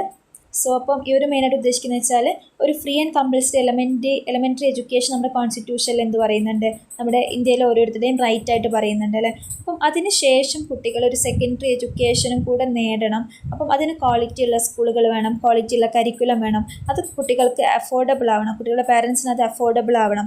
അപ്പോൾ എന്ത് ചെയ്യണം, ഒരു 14 to 18 വയസ്സിലുള്ള കുട്ടികൾ സ്കൂളിലേക്ക് വരണം. അപ്പോൾ ഈ 14 to 18 വയസ്സുള്ള കുട്ടികളിലാണ് ഈ ഒരു സെക്കൻഡറി എഡ്യൂക്കേഷൻ എന്നുള്ള കോൺസെപ്റ്റ് നമ്മൾ കൊണ്ടുവരുന്നത്. അപ്പം അതിനൊരുപാട് അവൈലബിലിറ്റി, അക്സസിബിലിറ്റി, അഫോർഡബിലിറ്റി, ഇങ്ങനത്തെ 3 കോൺസെപ്റ്റിലാണ് ഇവർ മെയിനായിട്ട് ഫോക്കസ് ചെയ്തിട്ടുണ്ടായിരുന്നത്. അതായത് സ്കൂളുകളൊക്കെ അവൈലബിൾ ആവണം, ക്ലാസ് റൂംസ് ഉണ്ടാവണം, ഫെസിലിറ്റീസ് വേണം, അതുപോലെ തന്നെ അക്സസിബിലിറ്റി, കുട്ടികൾക്ക് ഒരു വാക്കബിൾ ഡിസ്റ്റൻസിലായിരിക്കണം, അല്ലെങ്കിൽ അവിടെ ട്രാൻസ്പോർട്ടേഷൻ ഫെസിലിറ്റി ഉണ്ടായിരിക്കണം. ഇതൊക്കെയാണ് അക്സസിബിലിറ്റിയിൽ ഉദ്ദേശിക്കുന്നത്. അതുപോലെ തന്നെ അഫോർഡബിലിറ്റി, ഫീസ് സ്ട്രക്ചർ, കാര്യങ്ങൾ, അവിടെ പുസ്തകത്തിൻ്റെ പൈസ, ലാബ്, ഇങ്ങനെ ഓരോ കാര്യങ്ങളും അവർക്ക് അഫോർഡബിൾ ആവണം. സോ അപ്പോൾ ചെറിയ പൈസയിൽ, അഫോർഡബിൾ ആയിട്ടുള്ള പൈസയിൽ ക്വാളിറ്റി എഡ്യൂക്കേഷൻ കൊടുക്കുക. ഇനി അതുപോലെ തന്നെ ഗവൺമെൻറ്റിലാണെങ്കിൽ അവർക്ക് ഫ്രീ ആയിട്ട് എഡ്യൂക്കേഷൻ കൊടുക്കുക, പക്ഷേ പുസ്തകത്തിനും അങ്ങനത്തേനൊക്കെ അവർ പേ ചെയ്യണം. ഇതൊക്കെയാണ് നമ്മുടെ RMSA കോൺസെപ്റ്റിൽ മെയിനായിട്ട് പറയുന്നത്. സോ അപ്പം ഈ ഒരു നമ്മുടെ RMSനെ സപ്പോർട്ട് ചെയ്യാൻ വേണ്ടിയിട്ട് നമ്മുടെ ഗവൺമെൻറ്റ്സ് ആണ് ഇതിന് മെയിനായിട്ടും അതിന് ഫണ്ട് കാര്യങ്ങളൊക്കെ റൈസ് ചെയ്യുന്നത്. അപ്പോൾ അതുപോലെ തന്നെ ഒരുപാട് ഓർഗനൈസേഷനും നോൺ ഗവൺമെൻറ്റൽ ഓർഗനൈസേഷനും ഒരുപാട് അഡ്വൈസേഴ്സും കാര്യങ്ങളൊക്കെ എന്ത് ചെയ്തിട്ടുണ്ട്, ഇതിന് വേണ്ടിയിട്ട് ഒരുപാട് ഹെൽപ്പ് ചെയ്തിട്ടുണ്ട് എല്ലാവരിലേക്കും ഒരു എഡ്യൂക്കേഷൻ കാര്യങ്ങൾ എത്താൻ വേണ്ടിയിട്ട്. അപ്പം അതുപോലെ തന്നെ നമ്മുടെ തമിഴ്നാട് ഗവൺമെൻറ്റും ഈ RMSA പ്രോഗ്രാംസൊക്കെ അവരുടെ നാട്ടിൽ സെറ്റപ്പ് ചെയ്തിട്ടുണ്ട്. അതായത് മെയിനായിട്ട് അവർ ഫോക്കസ് ചെയ്തത് എങ്ങനെയെന്ന് വെച്ചാൽ മിഡിൽ സ്കൂൾസൊക്കെ അവർ ഹൈ സ്കൂൾസായിട്ട് പ്രൊമോട്ട് ചെയ്തു. അതായത് ഇപ്പം 7ാം ക്ലാസ് വരെ 8ാം ക്ലാസ് വരെയൊക്കെയുള്ള സ്കൂളുകൾസ് എന്ത് ചെയ്തു, കുറച്ചുകൂടെ അവിടുത്തെ ബിൽഡിങ്സും കാര്യങ്ങളും ടീച്ചേഴ്സിൻ്റെ എണ്ണം കൂടിയിട്ട് ആ ഒരു നമ്മളിപ്പോൾ UP സ്കൂൾ എന്ന് പറയുക, LP school, UP school, high school എന്ന് പറയുന്ന പോലെ ആ ഒരു മിഡിൽ സ്കൂൾസിന് അവരെന്ത് ചെയ്തു, ഇതുപോലെയുള്ള ഹൈ സ്കൂൾസായിട്ട് പ്രൊമോട്ട് ചെയ്തു. അപ്പോൾ അങ്ങനെ പ്രൊമോട്ട് ചെയ്യുമ്പോൾ അവിടെ ക്വാളിറ്റി ഇൻഫ്രാസ്ട്രക്ചേഴ്സും ഫെസിലിറ്റീസും നല്ല ക്വാളിഫൈഡ് ടീച്ചേഴ്സിനെയൊക്കെ അവർ വെച്ചു. സോ ഇങ്ങനെയാണ് നമ്മുടെ തമിഴ്നാട് ഗവൺമെൻറ് RMSA പ്രോഗ്രാംസ് നടപ്പിലാക്കിയിട്ടുള്ളത്. അപ്പോൾ അതൊക്കെ നിങ്ങൾക്കതിൽ ഇൻക്ലൂഡ് ചെയ്യാം. ഇനി മെയിൻ ഒബ്ജക്റ്റീവ്സ് ഓഫ് RMSA എന്ന് വെച്ചാൽ, RMSയുടെ മെയിൻ ഒബ്ജക്റ്റീവ്സ് എന്ന് വെച്ചാൽ ഇതുപോലെ തന്നെ എൻറോൾമെൻറ്റ് റേഷ്യോ കൂട്ടുക. അതായത് നിലവിലെ എൻറോൾമെൻറ്റ് റേഷ്യോ, അതായത് ഈ ഒരു RMSA നിലവിൽ വരുന്ന സമയത്ത് അവിടുത്തെ എൻറോൾമെൻറ്റ് റേഷ്യോ എന്ന് വെച്ചാൽ 52.26% ആയിരുന്നു. അത് ഒരു കൊല്ലം കൊണ്ട് 75%ഓളം ഇൻക്രീസ് ചെയ്യിപ്പിക്കുക. അതുപോലെ തന്നെ ഒരു 5 ഇയേഴ്സിൻ്റെ ഉള്ളിൽ എല്ലാ ക്ലാസ്സുകളിലൊക്കെ ഇംപ്ലിമെൻറ്റ് ചെയ്യുക എന്നുള്ള കാര്യമൊക്കെ അവിടെ മെയിൻ ഒബ്ജക്റ്റീവായിരുന്നു. അതുപോലെ തന്നെ കുട്ടികളിലേക്ക് ഒരു ക്വാളിറ്റി എഡ്യൂക്കേഷൻ കൊണ്ടുവരിക. അപ്പോൾ ഇങ്ങനെ ഒരു സെക്കൻഡറി എഡ്യൂക്കേഷൻ കൊടുക്കുമ്പോൾ അവരിൽ ഇങ്ങനത്തെ ക്വാളിറ്റീസ് കാര്യങ്ങളൊക്കെ ഇമ്പ്രൂവ് ആവും, അവർക്ക് എഡ്യൂക്കേഷൻ കൂടുതൽ നേടാൻ പറ്റും ആ രീതിയിൽ. അതുപോലെ തന്നെ കുട്ടികളുടെ ഇപ്പം സെക്കൻഡറി സ്കൂൾസിൽ 90% ആണെങ്കിൽ ഹയർ സെക്കൻഡറീസിൽ ഒരു 75% എങ്കിലും കുട്ടികളുടെ എൻറോൾമെൻറ്റ് കാര്യങ്ങൾ കൂട്ടുക എന്നുള്ളതും അവരുടെ ഒരു എയിമായിരുന്നു. അതുപോലെ തന്നെ 2017 ആകുമ്പോഴേക്ക് എല്ലാ കുട്ടികളും ഒരു സെക്കൻഡറി ലെവൽ എഡ്യൂക്കേഷൻ എങ്കിലും നേടിയിരിക്കണം, അല്ലെങ്കിൽ അതിന് വേണ്ടിയിട്ടുള്ള സംഭവങ്ങൾ ചെയ്യണം എന്നത് RMSയുടെ ഒരു മെയിൻ ഒബ്ജക്റ്റീവായിരുന്നു. അതുപോലെ തന്നെ മെയിനായിട്ടും കുട്ടികളുടെ ഒരു 5 കിലോമീറ്റർ ചുറ്റളവിൽ ഒരു സെക്കൻഡറി സ്കൂളും 7 to 10 കിലോമീറ്റർ ചുറ്റളവിൽ ഒരു ഹയർ സെക്കൻഡറി സ്കൂൾ ഉണ്ടായിരിക്കണം. ഇങ്ങനത്തെ കാര്യങ്ങൾ, അല്ലെങ്കിൽ അത് പ്രൊവൈഡ് ചെയ്യാൻ വേണ്ടിയിട്ട് RMSയുടെ ആ ഒരു പ്രോഗ്രാം കമ്മിറ്റി കാര്യങ്ങളൊക്കെ നോക്കിയിട്ടുണ്ട്. അതുപോലെ തന്നെ SC ST OBC പോലെയുള്ള മാർജിനലൈസ്ഡ് മൈനോറിറ്റീസിനും, അതുപോലെ തന്നെ ബാക്ക്വേർഡായിട്ട് നിൽക്കുന്ന എഡ്യൂക്കേഷണലി ബാക്ക്വേർഡ് സൊസൈറ്റിക്കും, എക്കണോമിക്കലി വീക്കർ സെക്ഷനും, അതുപോലെ തന്നെ ഗേൾസിനും, അതുപോലെ ഡിഫറെൻറ്റ് ലേബിൾഡ് ചിൽഡ്രൻസിനൊക്കെ സെക്കൻഡറി എഡ്യൂക്കേഷൻ പ്രൊവൈഡ് ചെയ്യുക, അതിനുള്ള പ്രോഗ്രാംസ് കാര്യങ്ങൾ കൊണ്ടുവരിക എന്നുള്ളത് RMSയുടെ ഒരു മെയിൻ ഒബ്ജക്റ്റീവായിരുന്നു. അതുപോലെ തന്നെ നമ്മൾ നേരത്തെ പറഞ്ഞ പോലെ മിഡിൽ സ്കൂൾസൊക്കെ ഹൈ സ്കൂൾസായിട്ട് മാറ്റുക. അപ്പോൾ നമുക്കും അറിയാമല്ലോ, പണ്ടൊക്കെ ഈ ഒരു UP സ്കൂൾസൊക്കെ ആയിരുന്നത് പിന്നെ ഹൈസ്കൂളായിട്ട് മാറിയിട്ടുണ്ട്. അതൊക്കെ എന്താണ് ആക്ച്വലി ഈ ഒരു RMSയുടെ പദ്ധതിയുടെ ഭാഗമായിട്ടാണ് മിഡിൽ സ്കൂൾസൊക്കെ ഹൈ സ്കൂൾസായിട്ട് മാറ്റുന്നത്. ഓക്കെ, അതുപോലെ തന്നെ ഇങ്ങനെ മാറ്റിയാൽ മാത്രം പോരാ, അവർക്ക് ആവശ്യമായിട്ടുള്ള നെസസറി ഈ ഒരു ഇൻഫ്രാസ്ട്രക്ചർ ഫെസിലിറ്റീസ് കാര്യങ്ങളൊക്കെ കൊണ്ടുവരാൻ വേണ്ടിയിട്ടും ശ്രമിക്കണം. സോ അപ്പോൾ ഇതൊക്കെയാണ് നമുക്ക് RMSAയുടെ മെയിൻ കാര്യങ്ങളായിട്ട് നമുക്ക് പറയാനുള്ളത്. സോ അപ്പോൾ ഇത്രയും കാര്യങ്ങളൊക്കെ നിങ്ങൾക്ക് എന്ത് എഴുതാം, RMSAയിൽ നിങ്ങൾക്ക് എഴുതാൻ പറ്റും. So the next one is RUSA. RUSA എന്ന് വെച്ചാൽ രാഷ്ട്രീയ ഉച്ചതർ ശിക്ഷാ അഭിയാൻ. സോ രാഷ്ട്രീയ ഉച്ചതർ ശിക്ഷാ അഭിയാൻ ഈ ഒരു പ്രൊജക്റ്റ് ലോഞ്ച് ചെയ്യുന്നത് 2013 ജൂൺ 8-നാണ്. സോ ഇത് മെയിനായിട്ട് ഫോക്കസ് ചെയ്യുന്നതെന്ന് വെച്ചാൽ നമ്മുടെ ഹയർ സ്റ്റഡീസ് കാര്യങ്ങളൊക്കെയാണ് ഇത് മെയിനായിട്ട് നമുക്ക് ഫോക്കസ് ചെയ്യുന്നത്. അതായത് പുതിയ ഇപ്പോൾ ഒരു ഹയർ സെക്കൻഡറി എഡ്യൂക്കേഷൻ കഴിഞ്ഞൊരു കുട്ടിക്ക് നെക്സ്റ്റ് ഒരു കോളേജ് എഡ്യൂക്കേഷൻ കൊടുക്കാൻ അതിന് വേണ്ടി പുതിയ യൂണിവേഴ്സിറ്റീസ് കാര്യങ്ങളൊക്കെ ചെയ്യുക. അതുപോലെ തന്നെ നമ്മുടെ ഒരു എക്സിസ്റ്റിംഗ് ഓട്ടോണോമസ് കോളേജസ് ഒക്കെ യൂണിവേഴ്സിറ്റീസായിട്ട് അപ്ഗ്രേഡ് ചെയ്യുക. അതുപോലെ തന്നെ നമ്മുടെ ചെറിയ ചെറിയ കോളേജസൊക്കെ ഒരു ക്ലസ്റ്റർ യൂണിവേഴ്സിറ്റീസ് ആയിട്ട് ചെയ്യുക. ഇങ്ങനത്തെ കുറേ കാര്യങ്ങൾ രാഷ്ട്രീയ ഉച്ചതർ ശിക്ഷാ അഭിയാൻ ചെയ്തിട്ടുണ്ട്. അപ്പം ഇതിൽ മെയിനായിട്ടും നമ്മുടെ സ്റ്റേറ്റ് ഗവൺമെൻറ്റ്സും സെൻട്രൽ ഗവൺമെൻറ്റ്സും യൂണിയൻ ടെറിട്ടറീസും എല്ലാവരും കൂടെ കോൺട്രിബ്യൂട്ട് ചെയ്തിട്ടാണ് ഈ ഒരു സ്കീം പുറത്ത് വരുന്നത്. ഓക്കെ, സോ അപ്പോൾ മെയിനായിട്ട് ഇവർ ഫോക്കസ് ചെയ്യുന്നതെന്ന് വെച്ചാൽ യൂണിവേഴ്സിറ്റി എഡ്യൂക്കേഷൻ അല്ലെങ്കിൽ കോളേജ് എഡ്യൂക്കേഷനെയാണ് മെയിനായിട്ട് ഫോക്കസ് ചെയ്യുന്നത്. അപ്പോൾ ഈ RUSAയുടെ ചെയർമാൻ എന്ന് വെച്ചാൽ ഡോക്ടർ സെയ്ദ് സെഹറിഷ് അസ്കർ ആയിരുന്നു. അതായത് 2021 മുതൽ അവരാണ് ഇത് ഹെഡ് ചെയ്യുന്നത് ഇപ്പോൾ. ഓക്കെ, അപ്പം ഇതിനും എന്തുണ്ട്, ഒരുപാട് ഗോൾസും ഒബ്ജക്റ്റീവ്സ് കാര്യങ്ങളൊക്കെ ഉണ്ട്. അപ്പോൾ മെയിനായിട്ടുള്ള RUSAയുടെ ഗോൾസ് എന്ന് വെച്ചാൽ കുട്ടികളുടെ ഈ ഒരു അഡ്മിഷൻ ഒരു 32% ഇൻക്രീസ് ചെയ്യിപ്പിക്കുക. അപ്പം നിലവിൽ അത് 25%, 25.2 ആണെങ്കിൽ അത് ഒരു 12th പ്ലാൻ അല്ലെങ്കിൽ ഒരു നെക്സ്റ്റ് ഇയറിലേക്കെങ്കിലും വരുമ്പോൾ ഒരു 32% അത് എൻഹാൻസ് ചെയ്യിപ്പിക്കാം. അതുപോലെ തന്നെ ക്വാളിറ്റി യൂണിവേഴ്സിറ്റീസ് കാര്യങ്ങൾ ഉണ്ടാക്കുക. അതുപോലെ തന്നെ ഒരു എഡ്യൂക്കേഷൻ്റെ ഒരു ടോട്ടൽ ക്വാളിറ്റി കാര്യങ്ങൾ ഇമ്പ്രൂവ് ചെയ്യിപ്പിക്കുക. അതുപോലെ തന്നെ ഒരുപാട് കോഴ്സസ് കാര്യങ്ങൾ കൊണ്ടുവരാം. അതുപോലെ തന്നെ കുട്ടികൾക്ക് കരസ്ഥമായുള്ള എക്സാമിനേഷൻസ് കാര്യങ്ങൾ, അതായത് മൊത്തത്തിൽ ഒരുപാട് കോഴ്സുകളും കാര്യങ്ങളും ഒരു എഡ്യൂക്കേഷൻ്റെ ക്വാളിറ്റിയും ഇമ്പ്രൂവ് ചെയ്യാൻ വേണ്ടിയിട്ടാണ് ഇങ്ങനത്തെ കാര്യങ്ങൾ കൊണ്ടുവന്നിട്ടുള്ളത്. അതുപോലെ തന്നെ ക്വാളിറ്റി ടീച്ചേഴ്സിൻ്റെ കാര്യങ്ങളെ ഒക്കെ അപ്പോയിൻമെൻറ്റ് ചെയ്യുക എന്നുള്ള കാര്യങ്ങളും ഇതിൽ ഇൻക്ലൂഡ് ചെയ്യുന്നുണ്ട്. അതുപോലെ തന്നെ ഇപ്പം എഡ്യൂക്കേഷനിൽ ബാക്ക്വേർഡ് ആയിട്ടുള്ള സൊസൈറ്റിയും SC ST അതുപോലെ മൈനോറിറ്റീസിനും വുമൻസിനൊക്കെ അവരുടെ ഒരു എഡ്യൂക്കേഷൻ കാര്യങ്ങൾ ഇമ്പ്രൂവ് ചെയ്യാൻ വേണ്ടിയിട്ടുള്ള ഫെസിലിറ്റീസ് കാര്യങ്ങൾ കൊണ്ടുവരിക, ലൈക്ക് സ്കോളർഷിപ്സോ അതുപോലെ റിസർവേഷൻ കാര്യങ്ങളൊക്കെ കൊണ്ടുവരാനാണ് ഉദ്ദേശിച്ചത്. അതുപോലെ തന്നെ ഒരുപാട് ഓട്ടോണമസ് കോളേജസ് വന്നു, പുതിയ യൂണിവേഴ്സിറ്റീസ് വന്നു, ഒരുപാട് കോളേജസ് കാര്യങ്ങളും പുതിയ കോഴ്സ് കാര്യങ്ങളൊക്കെ വന്നു. അതുപോലെ തന്നെ ഒരുപാട് സ്കിൽ ഡെവലപ്മെൻറ്റിനുള്ള കോഴ്സ് കാര്യങ്ങളൊക്കെ ഈ ഒരു കോളേജ് എഡ്യൂക്കേഷനിൽ ഇൻക്ലൂഡ് ചെയ്തിട്ടുണ്ട്. സോ അപ്പോൾ അതൊക്കെ എന്താണ്, ഈ ഒരു കോളേജ് എഡ്യൂക്കേഷൻ കൂടുതൽ പേര് ചൂസ് ചെയ്യാൻ വേണ്ടിയിട്ട് ഹെൽപ്പ് ചെയ്തിട്ടുണ്ട്. അപ്പോൾ മെയിനായിട്ടും നമ്മുടെ ഈ ഒരു RUSAക്ക് ഫണ്ട് ചെയ്യുന്നത് നമ്മുടെ ഒരു സെൻട്രൽ ഗവൺമെൻറ് ഫണ്ടിങ് തന്നെയാണ് മെയിനായിട്ടുള്ളത്. അതിൻ്റെ കൂടെ തന്നെ നമ്മുടെ മിനിസ്ട്രി ഓഫ് ഹ്യൂമൻ റിസോഴ്സ് ഡെവലപ്മെൻറ്റും ഒക്കെ ഫണ്ട് ചെയ്യുന്നുണ്ട്. സോ അപ്പം അതൊക്കെ ജസ്റ്റ് ഒന്ന് മനസ്സിലാക്കിയാൽ മതി. ഇനി ഒരു RUSA നമ്മുടെ എത്താൻ വേണ്ടിയിട്ട്, അതായത് ഈ ഒരു രാഷ്ട്രീയ ഉച്ചതർ ശിക്ഷാ അഭിയാൻ എന്നുള്ളൊരു കോൺസെപ്റ്റ് അച്ചീവ് ചെയ്യാൻ വേണ്ടിയിട്ട് ഒരുപാട് ചലഞ്ചസ് ഉണ്ട്. ഓക്കെ, മെയിനായിട്ട് ചലഞ്ചസ് എന്ന് വെച്ചാൽ ജെൻഡർ ഡിസ്പാരിറ്റിയാണ്. അപ്പോൾ ജെൻഡർ ഡിസ്പാരിറ്റി എന്തെന്ന് വെച്ചാൽ പലപ്പോഴും നമ്മുടെ എൻറോൾമെൻറ്റ് റേഷ്യോ നോക്കുന്ന സമയത്ത് വുമൻ എൻറോൾമെൻറ്റ് കുറവും ബോയ്സിൻ്റെ എൻറോൾമെൻറ്റ് കൂടുതലുമാണ്. അതായത് കൂടുതലായിട്ട് ഈ ഒരു കോളേജ് എഡ്യൂക്കേഷൻ എന്നുള്ള ഒരു രീതിയിലേക്ക് എത്തുന്നത് ആണുങ്ങളാണ്. സോ അപ്പം ആ എൻറോൾമെൻറ്റ് കാര്യങ്ങൾ കുറച്ച് ഈ ഒരു RUSA കോൺസെപ്റ്റ് അച്ചീവ് ചെയ്യാൻ വേണ്ടിയിട്ട് ബുദ്ധിമുട്ടായിട്ടുണ്ട്. നെക്സ്റ്റ് ഈസ് ഇനാഡിക്വേറ്റ് ഇൻഫ്രാസ്ട്രക്ചർ നമുക്ക് പറയാൻ പറ്റും. അതായത് ഇപ്പം ഒരുപാട് യൂണിവേഴ്സിറ്റീസ് ഉണ്ടെങ്കിലും ഒരു കോളേജസ് ഉണ്ടെങ്കിലും നല്ല രീതിയിലുള്ള ഫെസിലിറ്റീസും ഇൻഫ്രാസ്ട്രക്ചേഴ്സും ഒന്നുമില്ല. പലപ്പോഴും സെപ്പറേറ്റ് ബാത്റൂംസ് ഇല്ല, അല്ലെങ്കിൽ ഹൈജീൻ അല്ല. അപ്പോൾ ഇങ്ങനത്തെ ഒരുപാട് കാര്യങ്ങളുള്ളത് കൊണ്ട് തന്നെ പലപ്പോഴും എന്ത് ചെയ്യില്ല, കുട്ടികൾ സ്കൂളിൽ വരാനും അല്ലെങ്കിൽ അഡ്മിഷൻ എടുക്കാനും ആ കോളേജ് ചൂസ് ചെയ്യാനൊക്കെ മടി കാണിക്കാറുണ്ട്. Next is low industrial training. So ഒരു കോളേജ് എഡ്യൂക്കേഷനിൽ എന്താണ്, ട്രെയിനിങ് കാര്യങ്ങളൊക്കെ ഇമ്പോർട്ടൻ്റ് ആണ്. സോ അപ്പോൾ ഒരു ക്വാളിറ്റി എഡ്യൂക്കേഷൻ ഇല്ലായ്മ, ഇപ്പോൾ ഇൻഡസ്ട്രിയൽ ട്രെയിനിങ് കൊടുക്കുന്നില്ല എന്ന് വെച്ചാൽ ക്വാളിറ്റി എഡ്യൂക്കേഷൻ്റെ കുറവാണ് നമുക്കവിടെ കാണാൻ പറ്റുക അല്ലേ. അപ്പം നമുക്ക് ഒരു ക്വാളിറ്റി എഡ്യൂക്കേഷൻ ഇല്ലെങ്കിലും കുട്ടികൾ ആ കോഴ്സ് സെലക്ട് ചെയ്യാനും ആ ഒരു കോളേജ് സെലക്ട് ചെയ്യാനുള്ള ഇത് കുറവാണ്. Next is faculty crunch.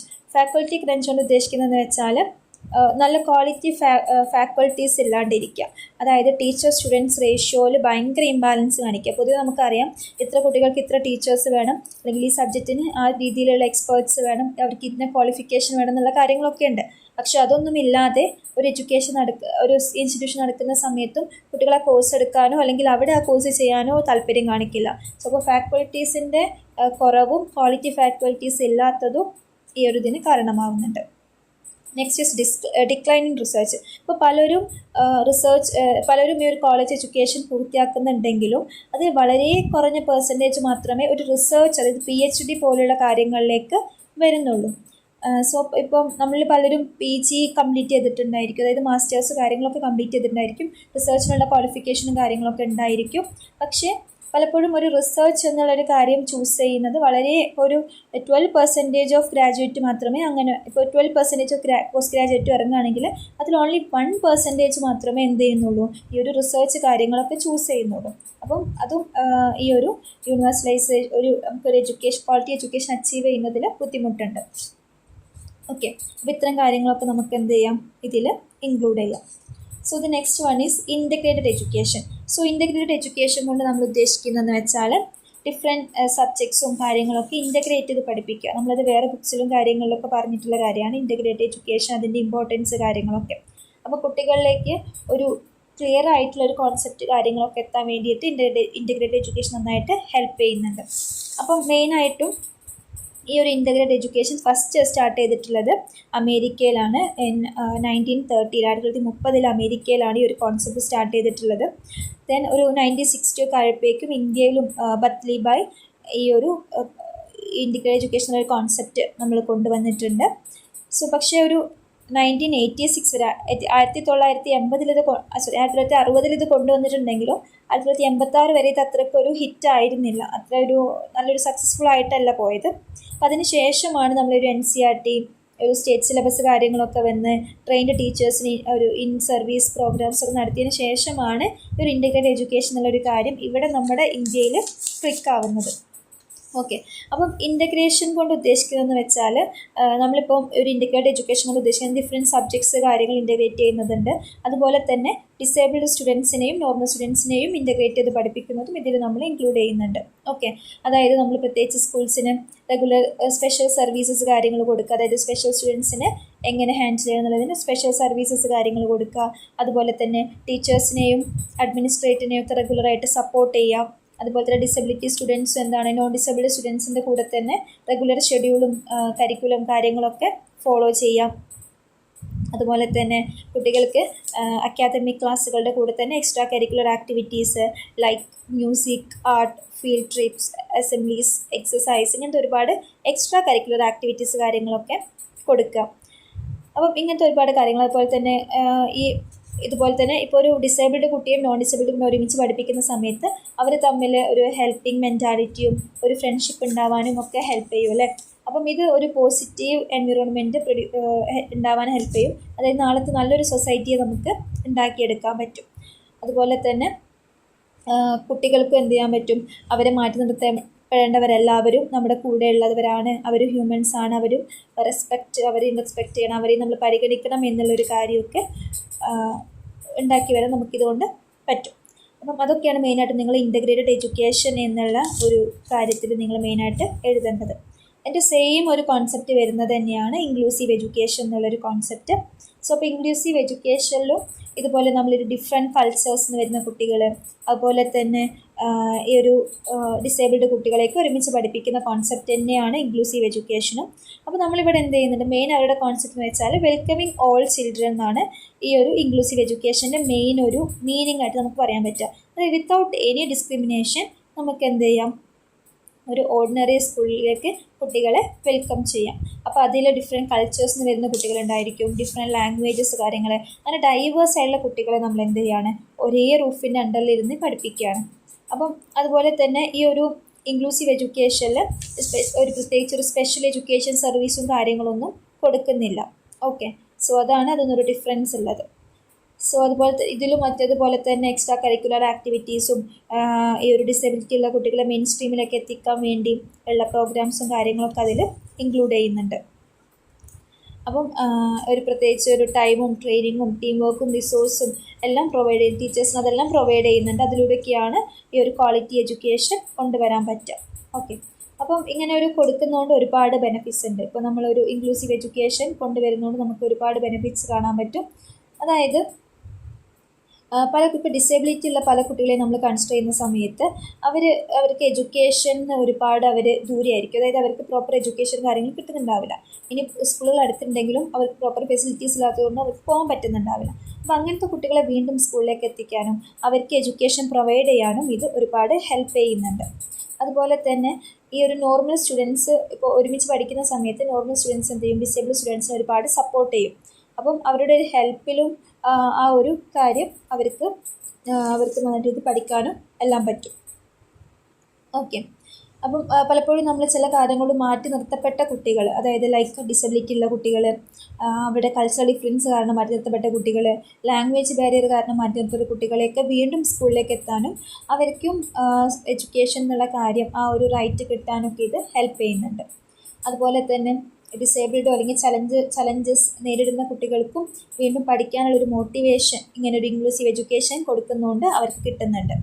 അതുപോലെ തന്നെ ഒരുപാട് പ്രോബ്ലംസ് ഫേസ് ചെയ്യാനും അതുപോലെ തന്നെ ഡിഫറെൻറ്റ് ചലഞ്ചസിനെ ഫേസ് ചെയ്യാനും അതൊക്കെ സോൾവ് ചെയ്യാനുള്ളൊരു കോൺഫിഡൻസ് കുട്ടികൾക്ക് ഈ ഒരു ഇൻക്ലൂസീവ് എഡ്യൂക്കേഷനിലൂടെ കിട്ടുന്നുണ്ട്. അതൊക്കെയാണ് മെയിനായിട്ട് നമ്മളൊരു ഇൻക്ലൂസീവ് എഡ്യൂക്കേഷൻ്റെ ബെനഫിറ്റ്സ് ആയിട്ട് നമ്മൾ കൺസിഡർ ചെയ്യുന്നത്. സോ അപ്പോൾ എന്തുകൊണ്ടും ഇൻക്ലൂസീവ് എഡ്യൂക്കേഷൻ എന്നുള്ളൊരു കോൺസെപ്റ്റ് വളരെ നല്ല രീതിയിൽ സക്സസ്ഫുൾ ആയിട്ട് പോകാൻ പറ്റുന്ന ഒരു കോൺസെപ്റ്റ് തന്നെയാണ്. ഓക്കെ. ഇനി നമ്മൾ നോക്കാൻ പോകുന്നത് ഇപ്പോൾ ഇത്രയൊക്കെ നമ്മൾ പ്ലാൻ ചെയ്യുന്നുണ്ടെങ്കിലും, അതായത് എന്താണ് നമുക്ക് ഒരു വ്യക്തമായിട്ടുള്ള പ്ലാൻ ഉണ്ട്, അതുപോലെ തന്നെ കുറേ നമ്മൾ പ്രോഗ്രാംസ് കാര്യങ്ങളൊക്കെ ഷെഡ്യൂൾ ചെയ്തിട്ടുണ്ട്. എന്നിരുന്നാലും നമുക്ക് ഒരു 100% പ്രോപ്പറായിട്ട് ഒരു യൂണിവേഴ്സലൈസേഷൻ ഓഫ് എഡ്യൂക്കേഷൻ ഇപ്പോഴും അച്ചീവ് ചെയ്യാൻ പറ്റിയിട്ടില്ല. അപ്പോൾ അതിന് ഒരുപാട് ചലഞ്ചസ് ഉണ്ട്. അപ്പോൾ മെയിനായിട്ടുള്ള കുറച്ച് ചലഞ്ചസ് കാര്യങ്ങളൊക്കെയാണ് നമ്മൾ പറയുന്നത്. അപ്പോൾ മെയിനായിട്ടുള്ള കുറച്ച് ചലഞ്ചസ് എന്ന് വെച്ചാൽ first one is policy of government. ഒന്ന് ഗവൺമെൻറ്റിൻ്റെ പോളിസീസ് തന്നെയാണ്. അതായത് മെയിനായിട്ടും നമ്മളിപ്പോൾ ഇന്ത്യ കൺസിഡർ ചെയ്യുന്ന സമയത്ത് ഒരു 6-നും 14-നും ഇടയിലുള്ള കുട്ടികളെ എടുത്താൽ തന്നെ അതൊരു വലിയൊരു പോപ്പുലേഷനാണ് അല്ലേ. ബിക്കോസ് ഇന്ത്യ ഓൾറെഡി നല്ല ഓവർ പോപ്പുലേറ്റഡ് കൺട്രി ആയതുകൊണ്ട് തന്നെ ഒരു 6-നും 14-നും ഇടയിലുള്ള കുട്ടികളെ എടുക്കുന്നാൽ അത് ഭയങ്കര ഒരു നമ്പർ ഉണ്ടായിരിക്കും അത്. അപ്പം എല്ലാവരിലേക്കും എഡ്യൂക്കേഷൻ എത്തിക്കുക എന്ന് വെച്ചാൽ അത് പ്രോപ്പറായിട്ട് നമുക്ക് ഫുൾഫിൽ ചെയ്യാൻ പറ്റാത്തൊരു കാര്യമാണ്. So next is administration of education. അതായത് ഇപ്പോൾ നമ്മൾ നോക്കുകയാണെങ്കിൽ ഇപ്പം ഒരു സ്റ്റേറ്റ് ഗവൺമെൻറ് ആയിരിക്കും, അതിന് താഴെ അവിടുത്തെ ഒരു ഡിസ്ട്രിക്റ്റ് ഗവൺമെൻറ് ഉണ്ടായിരിക്കും, അതിന് താഴെ പഞ്ചായത്ത് ബ്ലോക്ക്സ് കാര്യങ്ങളൊക്കെ ഉണ്ടായിരിക്കും അല്ലേ. അപ്പം അതുപോലെ തന്നെ ഓരോ അഡ്മിനിസ്ട്രേഷനും ഡിഫറെൻറ്റ് കപ്പാസിറ്റീസ് ആയിരിക്കും. അപ്പം എല്ലാ സ്കൂൾസിൻ്റെ അഡ്മിനിസ്ട്രേഷൻ അല്ലെങ്കിൽ എല്ലാ ഗവൺമെൻറ്റ്സും ഒരേ കപ്പാസിറ്റീസ് ആവില്ല. അപ്പം ചില സ്റ്റേറ്റ്സിൽ നല്ല കപ്പാസിറ്റിയുള്ള ഗവൺമെൻറ് ഉണ്ടാവും, ചില സ്റ്റേറ്റിൽ കപ്പാസിറ്റി കുറഞ്ഞ ഗവൺമെൻറ് ഉണ്ടാവും. അപ്പോൾ അതനുസരിച്ചിട്ട് അവിടെ ഒരു എഡ്യൂക്കേഷൻ്റെ എത്രത്തോളം അത് ഇമ്പാക്റ്റ് ചെയ്യുന്നു എന്നുള്ളതിന് അത് ബാധിക്കും. പിന്നെ അതുപോലെ തന്നെ ഭയങ്കര ഇമ്പോർട്ടൻ്റ് ആണ് മണി എന്ന് പറയുന്നത്. സോ അപ്പോൾ പലപ്പോഴും പലർക്കും ഇതുപോലെയുള്ള ഈ പൈസയുടെ ഒരു കുറവ് കാരണം പ്രോപ്പറായിട്ട് എഡ്യൂക്കേഷൻ എത്തിക്കാൻ പറ്റില്ല. ഇപ്പോൾ നമ്മുടെ കേരളത്തിൽ പോലും നമ്മൾ കേട്ടൊരു ന്യൂസായിരുന്നു 10th എക്സാംസിന് ഫീ വാങ്ങിക്കണം എന്നുള്ളത്. ബിക്കോസ് ഗവൺമെൻറ് അടുത്ത് എക്സാം പേപ്പേഴ്സ് കൊടുക്കാനുള്ള ക്യാഷ് ഇല്ല എന്നുള്ളത്. സോ അപ്പോൾ അതാണ്. അപ്പോൾ നമ്മുടെ ഒരു ഇൻകം അല്ലെങ്കിൽ നമ്മുടെ നിലവിലുള്ള ഒരു ഫിനാൻഷ്യൽ കാര്യങ്ങളൊക്കെ ഒരു എഡ്യൂക്കേഷൻ്റെ ക്വാളിറ്റിയെ ബാധിക്കും. അപ്പോൾ സമയത്തിന് ബുക്ക് കിട്ടാതെയാവും, അല്ലെങ്കിൽ യൂണിഫോം പ്രൊവൈഡ് ചെയ്യാൻ പറ്റാതെയായിരിക്കും, അല്ലെങ്കിൽ അവർക്കുള്ള ഫുഡ് മര്യാദ കൊടുക്കാൻ പറ്റാത്ത അവസ്ഥകളൊക്കെ വരാൻ പറ്റും. അതുപോലെ തന്നെയാണ് ഇതുപോലെയുള്ള ഒരു എഡ്യൂക്കേഷൻ നമുക്ക് വർക്ക് ചെയ്തെടുക്കണമെങ്കിൽ നല്ല ട്രെയിൻഡ് ക്വാളിറ്റി ടീച്ചേഴ്സിന് ആവശ്യമുണ്ട്. പലപ്പോഴും ഒരു ക്വാളിറ്റി ടീച്ചേഴ്സ് അർബൻ ഏരിയാസിൽ വർക്ക് ചെയ്യാൻ ഓക്കെ ആയിരിക്കും, പക്ഷെ പലരും റൂറൽ ഏരിയാസിൽ വർക്ക് ചെയ്യാൻ അത്ര ഓക്കെ ആയിരിക്കില്ല. അപ്പോൾ പലപ്പോഴും റൂറൽ ഏരിയാസിൽ പൊതുവെ ടീച്ചേഴ്സിന് ലോ സാലറി ആയിരിക്കും, ഫെസിലിറ്റീസ് കുറവായിരിക്കും. അതുകൊണ്ട് തന്നെ പല ടീച്ചേഴ്സും റൂറൽ ഏരിയാസിൽ ജോബ് ചെയ്യാൻ മടിക്കും. സോ അതും എന്താണ് റീസണാണ്. അതുപോലെ തന്നെ സ്കൂൾ ബിൽഡിങ്സിൻ്റെ കാര്യങ്ങൾ, അതായത് പലപ്പോഴും നമ്മൾ നല്ല ഫണ്ട് കൊടുക്കുന്നുണ്ടെങ്കിലും പലപ്പോഴും നല്ല രീതിയിലുള്ള ഇൻഫ്രാസ്ട്രക്ചേഴ്സ് കാര്യങ്ങൾ സ്കൂളുകളിൽ എത്താറില്ല, അല്ലെങ്കിൽ നല്ല ക്വാളിറ്റി ബിൽഡിങ്സ് കാര്യങ്ങൾ ഉണ്ടാവാറില്ല. ബിൽഡിങ്സ് കാര്യങ്ങളുടെ ക്വാളിറ്റി ഇല്ലായ്മയും ഇൻഫ്രാസ്ട്രക്ചർ ഇല്ലെങ്കിലും അത് അഡ്മിഷനെയും കാര്യങ്ങളൊക്കെ ബാധിക്കും. അതുപോലെ തന്നെ നമ്മൾ കുട്ടികളൊരു കാര്യം പഠിപ്പിക്കുന്ന സമയത്ത് ആ കരിക്കുലം അവർക്ക് സ്യൂട്ടബിളായ കരിക്കുലമായിരിക്കണം. അതായത് അവർക്ക് കുറച്ചുകൂടെ ഒരു ബുക്കിഷ് നോളേജ് അല്ലാതെ പുറമേ നോളേജ് കിട്ടുന്ന രീതിയിൽ കുറച്ചുകൂടി അവർക്ക് എക്സ്പീരിയൻസ് ചെയ്ത് പഠിക്കാൻ പറ്റുന്ന രീതിയിലുള്ള കരിക്കുലം കാര്യങ്ങളാകുമ്പോൾ കുറച്ചുകൂടി കുട്ടികൾ അതിനെ നല്ല രീതിയിൽ പഠിക്കാൻ തുടങ്ങും. സോ അപ്പം ഒരു അൺസ്യൂട്ടബിൾ കരിക്കുലം ഉള്ളതും ഇതുപോലെയുള്ള ചലഞ്ചസിന് കാരണമാവാറുണ്ട്. പിന്നെ പലപ്പോഴും കുട്ടികൾ ഡ്രോപ്പേജ് കാര്യങ്ങളൊക്കെ ഉണ്ട്. അതായത് ഇടയ്ക്ക് അവർ ഇപ്പോൾ 8ാം ക്ലാസ്സിൽ നിന്ന് അവർ ലീവ് ചെയ്യുക, അവർ പിന്നെ പഠനം നടത്താതിരിക്കുക, അങ്ങനെ അല്ലെങ്കിൽ കരിക്കുലത്തിൻ്റെ ഇടയിൽ അവർ ലീവ് ചെയ്യുന്ന സിറ്റുവേഷൻസൊക്കെ ഉണ്ടാവാറുണ്ട്. അതായത് അതിപ്പം നമ്മൾ കുട്ടികൾക്കൊരു എഡ്യൂക്കേഷൻ അറ്റ്മോസ്ഫിയർ കൊടുക്കുന്നതും അല്ലെങ്കിൽ ടീച്ചേഴ്സ് അവരെ മോട്ടിവേറ്റ് ചെയ്യേണ്ട ആവശ്യകത വളരെ കൂടുതലാണ്. അപ്പോൾ കുട്ടികൾക്ക് പഠിക്കാൻ പറ്റാത്തൊരു എൻവിറോൺമെൻറ്റ് ഉള്ളത്, അല്ലെങ്കിൽ ടീച്ചേഴ്സിൻ്റെ കുറവ്, അല്ലെങ്കിൽ ഭയങ്കര പാരൻസിൻ്റെ ഒരു പ്യുവർ എക്കണോമിക് കണ്ടീഷൻസ്, അതുപോലെ തന്നെ പ്രോപ്പർ എക്യുപ്മെൻറ്റ്സ് ഇൻഫ്രാസ്ട്രക്ചർ ഇല്ലാത്തത്, ഇതൊക്കെ എന്ത് ചെയ്യും, കുട്ടികളുടെ ഈ ഒരു കാര്യത്തിനെ ബാധിക്കും. Next is social levels. കുറച്ച് സോഷ്യൽ ലെവൽസ് നമ്മൾ നോക്കി നമുക്ക് കാണാൻ പറ്റും. ലൈക്ക് സൂപ്പർസ്റ്റീഷ്യസ് ബിലീഫ്സ്, അതുപോലെ തന്നെ ഇല്ലിട്രസി, അതുപോലെ തന്നെ നമ്മുടെ ഒരു അതായത് ആൻഷ്യൻറ്റ് കാര്യങ്ങളിലൊക്കെ നമ്മൾ കുറേ വിശ്വസിക്കുന്നത്, ചൈൽഡ് മാരേജ്, അൺടച്ചബിലിറ്റി, പിന്നെ അതുപോലത്തെ റിലീജിയസ്ലി ഗേൾസിൻ്റെ എഡ്യൂക്കേഷൻ ഇമ്പോർട്ടൻസ് കൊടുക്കാതിരിക്കുന്നത്, ഇങ്ങനെ കുറേ സോഷ്യൽ ലെവൽസ് നമുക്ക് നമ്മുടെ ചുറ്റും കാണാൻ പറ്റും. അപ്പോൾ ഈ ഒരു സോഷ്യൽ ലെവൽസ് കാരണവും പലപ്പോഴും എല്ലാ കുട്ടികളെയും എഡ്യൂക്കേഷൻ കിട്ടാതിരിക്കാൻ വേണ്ടിയിട്ട് ഇത് കാരണമാകുന്നുണ്ട്. സോ അപ്പോൾ ഇതൊക്കെയാണ് മെയിനായിട്ട് നമുക്ക് ഈ ഒരു ചലഞ്ചസിൽ മെയിനായിട്ട് നമുക്ക് പറയേണ്ട കാര്യങ്ങൾ. സോ അപ്പോൾ അത് ജസ്റ്റ് ഒന്ന് മനസ്സിലാക്കി വെക്കുക കേട്ടോ. ചലഞ്ചസൊക്കെ നമുക്ക് പഠിക്കേണ്ട ആവശ്യമൊന്നുമില്ല, ജസ്റ്റ് നമുക്കൊന്ന് നോക്കിയിട്ട് പറയാൻ പറ്റുന്ന കാര്യങ്ങളെ അതിലുള്ളൂ. ഇനി അടുത്ത ഇമ്പോർട്ടൻറ്റ് ടോപ്പിക്കാണ് ദ 4 pillars ഓഫ് എഡ്യൂക്കേഷൻ. എഡ്യൂക്കേഷൻ്റെ 4 പില്ലേഴ്സിനെ കുറിച്ചിട്ടാണ് നമ്മൾ പറയുന്നത്. ഡെയ്ലേഴ്സ് റിപ്പോർട്ട് പ്രകാരമാണ്, അത് 1996 ഡെയ്ലേഴ്സ് റിപ്പോർട്ട് പ്രകാരമാണ് നമ്മൾ ഈ 4 പില്ലേഴ്സ് പറയുന്നത്. First one is learning to know, learning to do, learning to be, learning to live together എന്നുള്ള കോൺസെപ്റ്റ്. സോ ഇപ്പോൾ ഒരു 4 pillars ഓഫ് എഡ്യൂക്കേഷനിൽ നമ്മൾ മെയിനായിട്ട് ഡിസ്കസ് ചെയ്യുന്നത് ഡെയ്ലേഴ്സ് റിപ്പോർട്ട് വെച്ചിട്ടാണ് കേട്ടോ. 1996 ഡെയ്ലേഴ്സ് റിപ്പോർട്ട് വെച്ചിട്ടാണ് ഈ ഒരു 4 pillars ഓഫ് ലേണിംഗ് പറയുന്നത്. സോ ഇത് 4 pillars ഏതൊക്കെയെന്ന് വെച്ചാൽ learning to know, learning to do, learning to be, learning to live together. അതായത് നമ്മൾ എന്തിനാണ് എഡ്യൂക്കേഷൻ നേടുന്നത്, ഈ ഒരു കാര്യങ്ങളാണ് ഈ ഒരു 4 രീതിയിൽ നമ്മൾ പറയുന്നത്. ഒന്ന് ലേണിംഗ് ടു നോ, കാര്യങ്ങൾ അറിയാൻ വേണ്ടിയിട്ട് എന്താണ് എഡ്യൂക്കേഷൻ ഇമ്പോർട്ടൻ്റ് ആണ്. അതായത് നമുക്ക് ഓരോരോ കാര്യങ്ങൾ മനസ്സിലാക്കാൻ വേണ്ടിയിട്ട്, ലൈക്ക് നമുക്ക് ഒരു ബേസിക് എഡ്യൂക്കേഷൻ വേണം അല്ലേ. ഇപ്പോൾ നമുക്ക് എഴുതാൻ വായിക്കാൻ ഇതിനൊക്കെ നമുക്ക് എന്ത് വേണം, ഒരു ബേസിക് എഡ്യൂക്കേഷൻ വേണം. സോ അപ്പോൾ നമുക്ക് ഓരോരോ കാര്യങ്ങൾ മനസ്സിലാക്കാൻ വേണ്ടിയിട്ട് എഡ്യൂക്കേഷൻ ഇമ്പോർട്ടൻ്റ് ആണ്. സോ ത്രൂ എഡ്യൂക്കേഷനിലൂടെയാണ് നമ്മൾ എന്ത് ചെയ്യുന്നത്, ഓരോരോ കാര്യങ്ങൾ മനസ്സിലാക്കുന്നത്. അപ്പം എഴുതാനും വായിക്കാനും ഒക്കെ പഠിച്ചത് നമ്മൾ എഡ്യൂക്കേഷനിലൂടെയാണ്. അങ്ങനെ പഠിച്ചത് കൊണ്ടാണ് നമ്മുടെ ക്രിട്ടിക്കൽ തിങ്കിങ്ങും നമ്മുടെ സ്കിൽസും കാര്യങ്ങളും ഒക്കെ എന്ത് ചെയ്യുന്നത്, ഡെവലപ്പ് ചെയ്ത് വരുന്നത്. സോ അപ്പോൾ അതൊക്കെ നിങ്ങൾക്ക് എന്തിൽ എഴുതാം, ലേണിംഗ് ടു നോയിൽ എഴുതാം. ഓക്കെ. സോ അപ്പോൾ ഇതുപോലെ പറഞ്ഞ പോലെ തന്നെ നമുക്ക് നമ്മുടെ ലൈഫിൻ്റെ നമ്മൾ ഒരു ബിക്കോസ് നമ്മൾ ഓരോ കാര്യങ്ങൾ എന്ത് ചെയ്യുന്നുണ്ട്, മനസ്സിലാക്കുന്നുണ്ട്. അപ്പോൾ നമ്മുടെ ക്രിട്ടിക്കൽ തിങ്കിങ് കാര്യങ്ങളൊക്കെ ഡെവലപ്പ് ചെയ്യുന്നുണ്ട്. അപ്പം ഇങ്ങനെ ക്രിട്ടിക്കൽ തിങ്കിങ് കാര്യങ്ങളൊക്കെ ഡെവലപ്പ് ചെയ്യുമ്പോഴാണ് നമ്മൾ ഓരോ കാര്യങ്ങളെക്കുറിച്ച് ക്യൂരിയസ് ആവുക. അതായത് അതെന്താണ്, ഓരോ കാര്യങ്ങളും എന്താണ്, അതെന്തിനാണ് എന്നുള്ള കാര്യങ്ങളൊക്കെ ക്യൂരിയസ് ആവുന്നതും നമ്മൾ ക്വസ്റ്റ്യൻ ചോദിക്കാൻ തുടങ്ങുന്നതൊക്കെ നമ്മൾ ഓരോ കാര്യങ്ങളും മനസ്സിലാക്കുമ്പോഴാണ്. അപ്പോൾ നമ്മൾ ഈ നിലവിലുള്ള കോൺസെപ്റ്റ് എന്താണ്, നിലവിലുള്ള അവസ്ഥകൾ എന്താണ്, നിലവിലുള്ള ഇഷ്യൂസ് എന്താണ് എന്നെല്ലാം നമുക്ക് അതത് മനസ്സിലാക്കാൻ പറ്റും. ഓക്കെ. അതുപോലെ തന്നെ നമ്മുടെ ലൈഫ് ത്രൂ ഔട്ട് നമുക്ക് ഓരോരോ കാര്യങ്ങൾ എക്സ്പീരിയൻസ് ചെയ്യാനൊക്കെ ഇത് ഹെൽപ്പ് ചെയ്യും. സോ അപ്പോൾ അതാണ് ലേണിംഗ് ടു നോയിൽ നിങ്ങൾ എഴുതേണ്ട കാര്യങ്ങൾ. Next is learning to do. Learning to ഡൂൽ എന്ന് വെച്ചാൽ ജസ്റ്റ് ലൈക്ക് നമുക്കൊരു വർക്ക് എക്സ്പീരിയൻസ് അല്ലെങ്കിൽ ഒരു സോഷ്യൽ സർവീസ് കാര്യങ്ങളൊക്കെ ചെയ്യുന്നതോട് കൂടിയിട്ട് നമുക്ക് എന്ത് കിട്ടുന്നുണ്ട്, നമ്മുടെ ലൈഫിൽ നമ്മുടെ ലൈഫിലൊരു എക്സ്പീരിയൻസ് കിട്ടുന്നുണ്ട് അല്ലേ. അപ്പം നമ്മളിപ്പോൾ പഠിക്കുന്ന സമയത്ത് നമ്മളൊരു ലേൺ ബൈ ഡൂയിങ് മെത്തേഡിലൂടെ പഠിക്കുക. അതായത് ഓരോ കാര്യങ്ങൾ ചെയ്ത് പഠിക്കുക, എക്സ്പീരിയൻസ് ചെയ്ത് പഠിക്കുക, അങ്ങനെയൊക്കെ. അപ്പം അതൊക്കെ നമുക്ക് എന്ത് ചെയ്യുന്നുണ്ട്, ഓരോരോ ഡിഫറെൻറ്റ് എക്സ്പീരിയൻസ് കിട്ടുന്നുണ്ട്. അതുപോലെ തന്നെ ഇപ്പോൾ സ്കൂൾസിലൊക്കെ നമ്മളിപ്പം NSS അങ്ങനത്തെ കാര്യങ്ങളിലൊക്കെ ചെയ്യുന്നതുകൊണ്ട് തന്നെ നമുക്ക് ഒരു സോഷ്യൽ സർവീസ് കാര്യങ്ങളിലൊക്കെ നമ്മൾ ഇടപെടുന്നുണ്ട്. അപ്പോൾ ഇതൊക്കെ എന്ത് ചെയ്യുന്നുണ്ട്, നമുക്കൊരു ലൈഫിലൊരു എക്സ്പീരിയൻസ് ആണല്ലേ തരുന്നത്. അപ്പോൾ നമ്മളിങ്ങനെ ഓരോ കാര്യങ്ങൾ ചെയ്യുന്നതുകൊണ്ട് തന്നെ നമുക്ക് എന്ത് ചെയ്യുന്നുണ്ട്, ത്രൂ എഡ്യൂക്കേഷനിലൂടെ നമുക്ക് ഒരു ഡിസിഷൻ മേക്ക് ചെയ്യാനും അതുപോലെ തന്നെ ഒരു ലീഡർഷിപ്പ് സ്കിൽസ് കിട്ടാനും ഒരു പ്രോബ്ലം സോൾവ് ചെയ്യാനൊക്കെയുള്ള കപ്പാസിറ്റീസ് കാര്യങ്ങളൊക്കെ ഉണ്ടാവുന്നുണ്ട്. സോ അപ്പോൾ മെയിനായിട്ട് നമ്മൾ ലേണിംഗ് ടു ഡൂവിൽ പറയുകയാണെങ്കിൽ നമ്മുടെ സോഷ്യൽ ബിഹേവിയർ ഡെവലപ്പ് ചെയ്യാൻ വേണ്ടിയിട്ട് ഹെൽപ്പ് ചെയ്യുന്നത്. ബിക്കോസ് നമ്മൾ സ്കൂളുകളിൽ NSS അങ്ങനത്തെ ഒക്കെ ഓരോ സോഷ്യൽ സർവീസ് സ്കീംസിൽ പങ്കെടുക്കുന്നതുകൊണ്ട് അങ്ങനത്തെ കുറച്ച് ബിഹേവിയർ കാര്യങ്ങളൊക്കെ നമുക്ക് ഡെവലപ്പ് ചെയ്തെടുക്കാൻ പറ്റും. അതുപോലെ തന്നെ ഒരു ടീം വർക്കിൽ എങ്ങനെയൊക്കെയാണ് പെരുമാറേണ്ടത്, അതിൻ്റെ ആപ്റ്റിറ്റ്യൂഡ് കാര്യങ്ങളൊക്കെ ഇമ്പ്രൂവ് ചെയ്യാൻ വേണ്ടിയിട്ട് ഹെൽപ്പ് ചെയ്യും.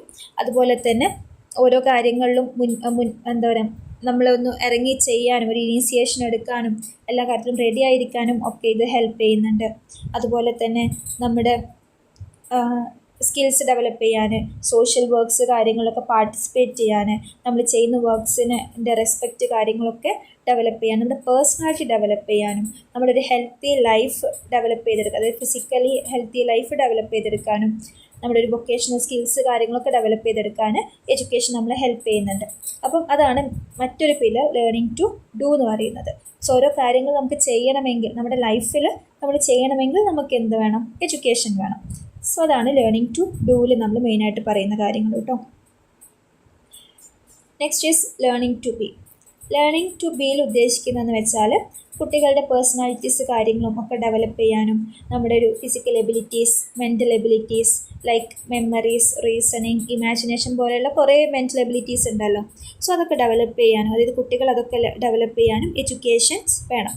അതുപോലെ തന്നെ ഇപ്പോൾ നമ്മൾ നേരത്തെ ലേണിംഗ് ടു ഡൂവിൽ പറഞ്ഞ പോലെ തന്നെ സോഷ്യൽ സ്കിൽസ്, അതുപോലെ തന്നെ നമ്മുടെ സെൻസ്, കമ്മ്യൂണിക്കേഷൻ സ്കിൽസ് എന്നുള്ള കാര്യങ്ങളൊക്കെ ഇമ്പ്രൂവ് ചെയ്യാൻ വേണ്ടിയിട്ട് നമുക്ക് എഡ്യൂക്കേഷൻ ഇമ്പോർട്ടൻ്റ് ആണ്.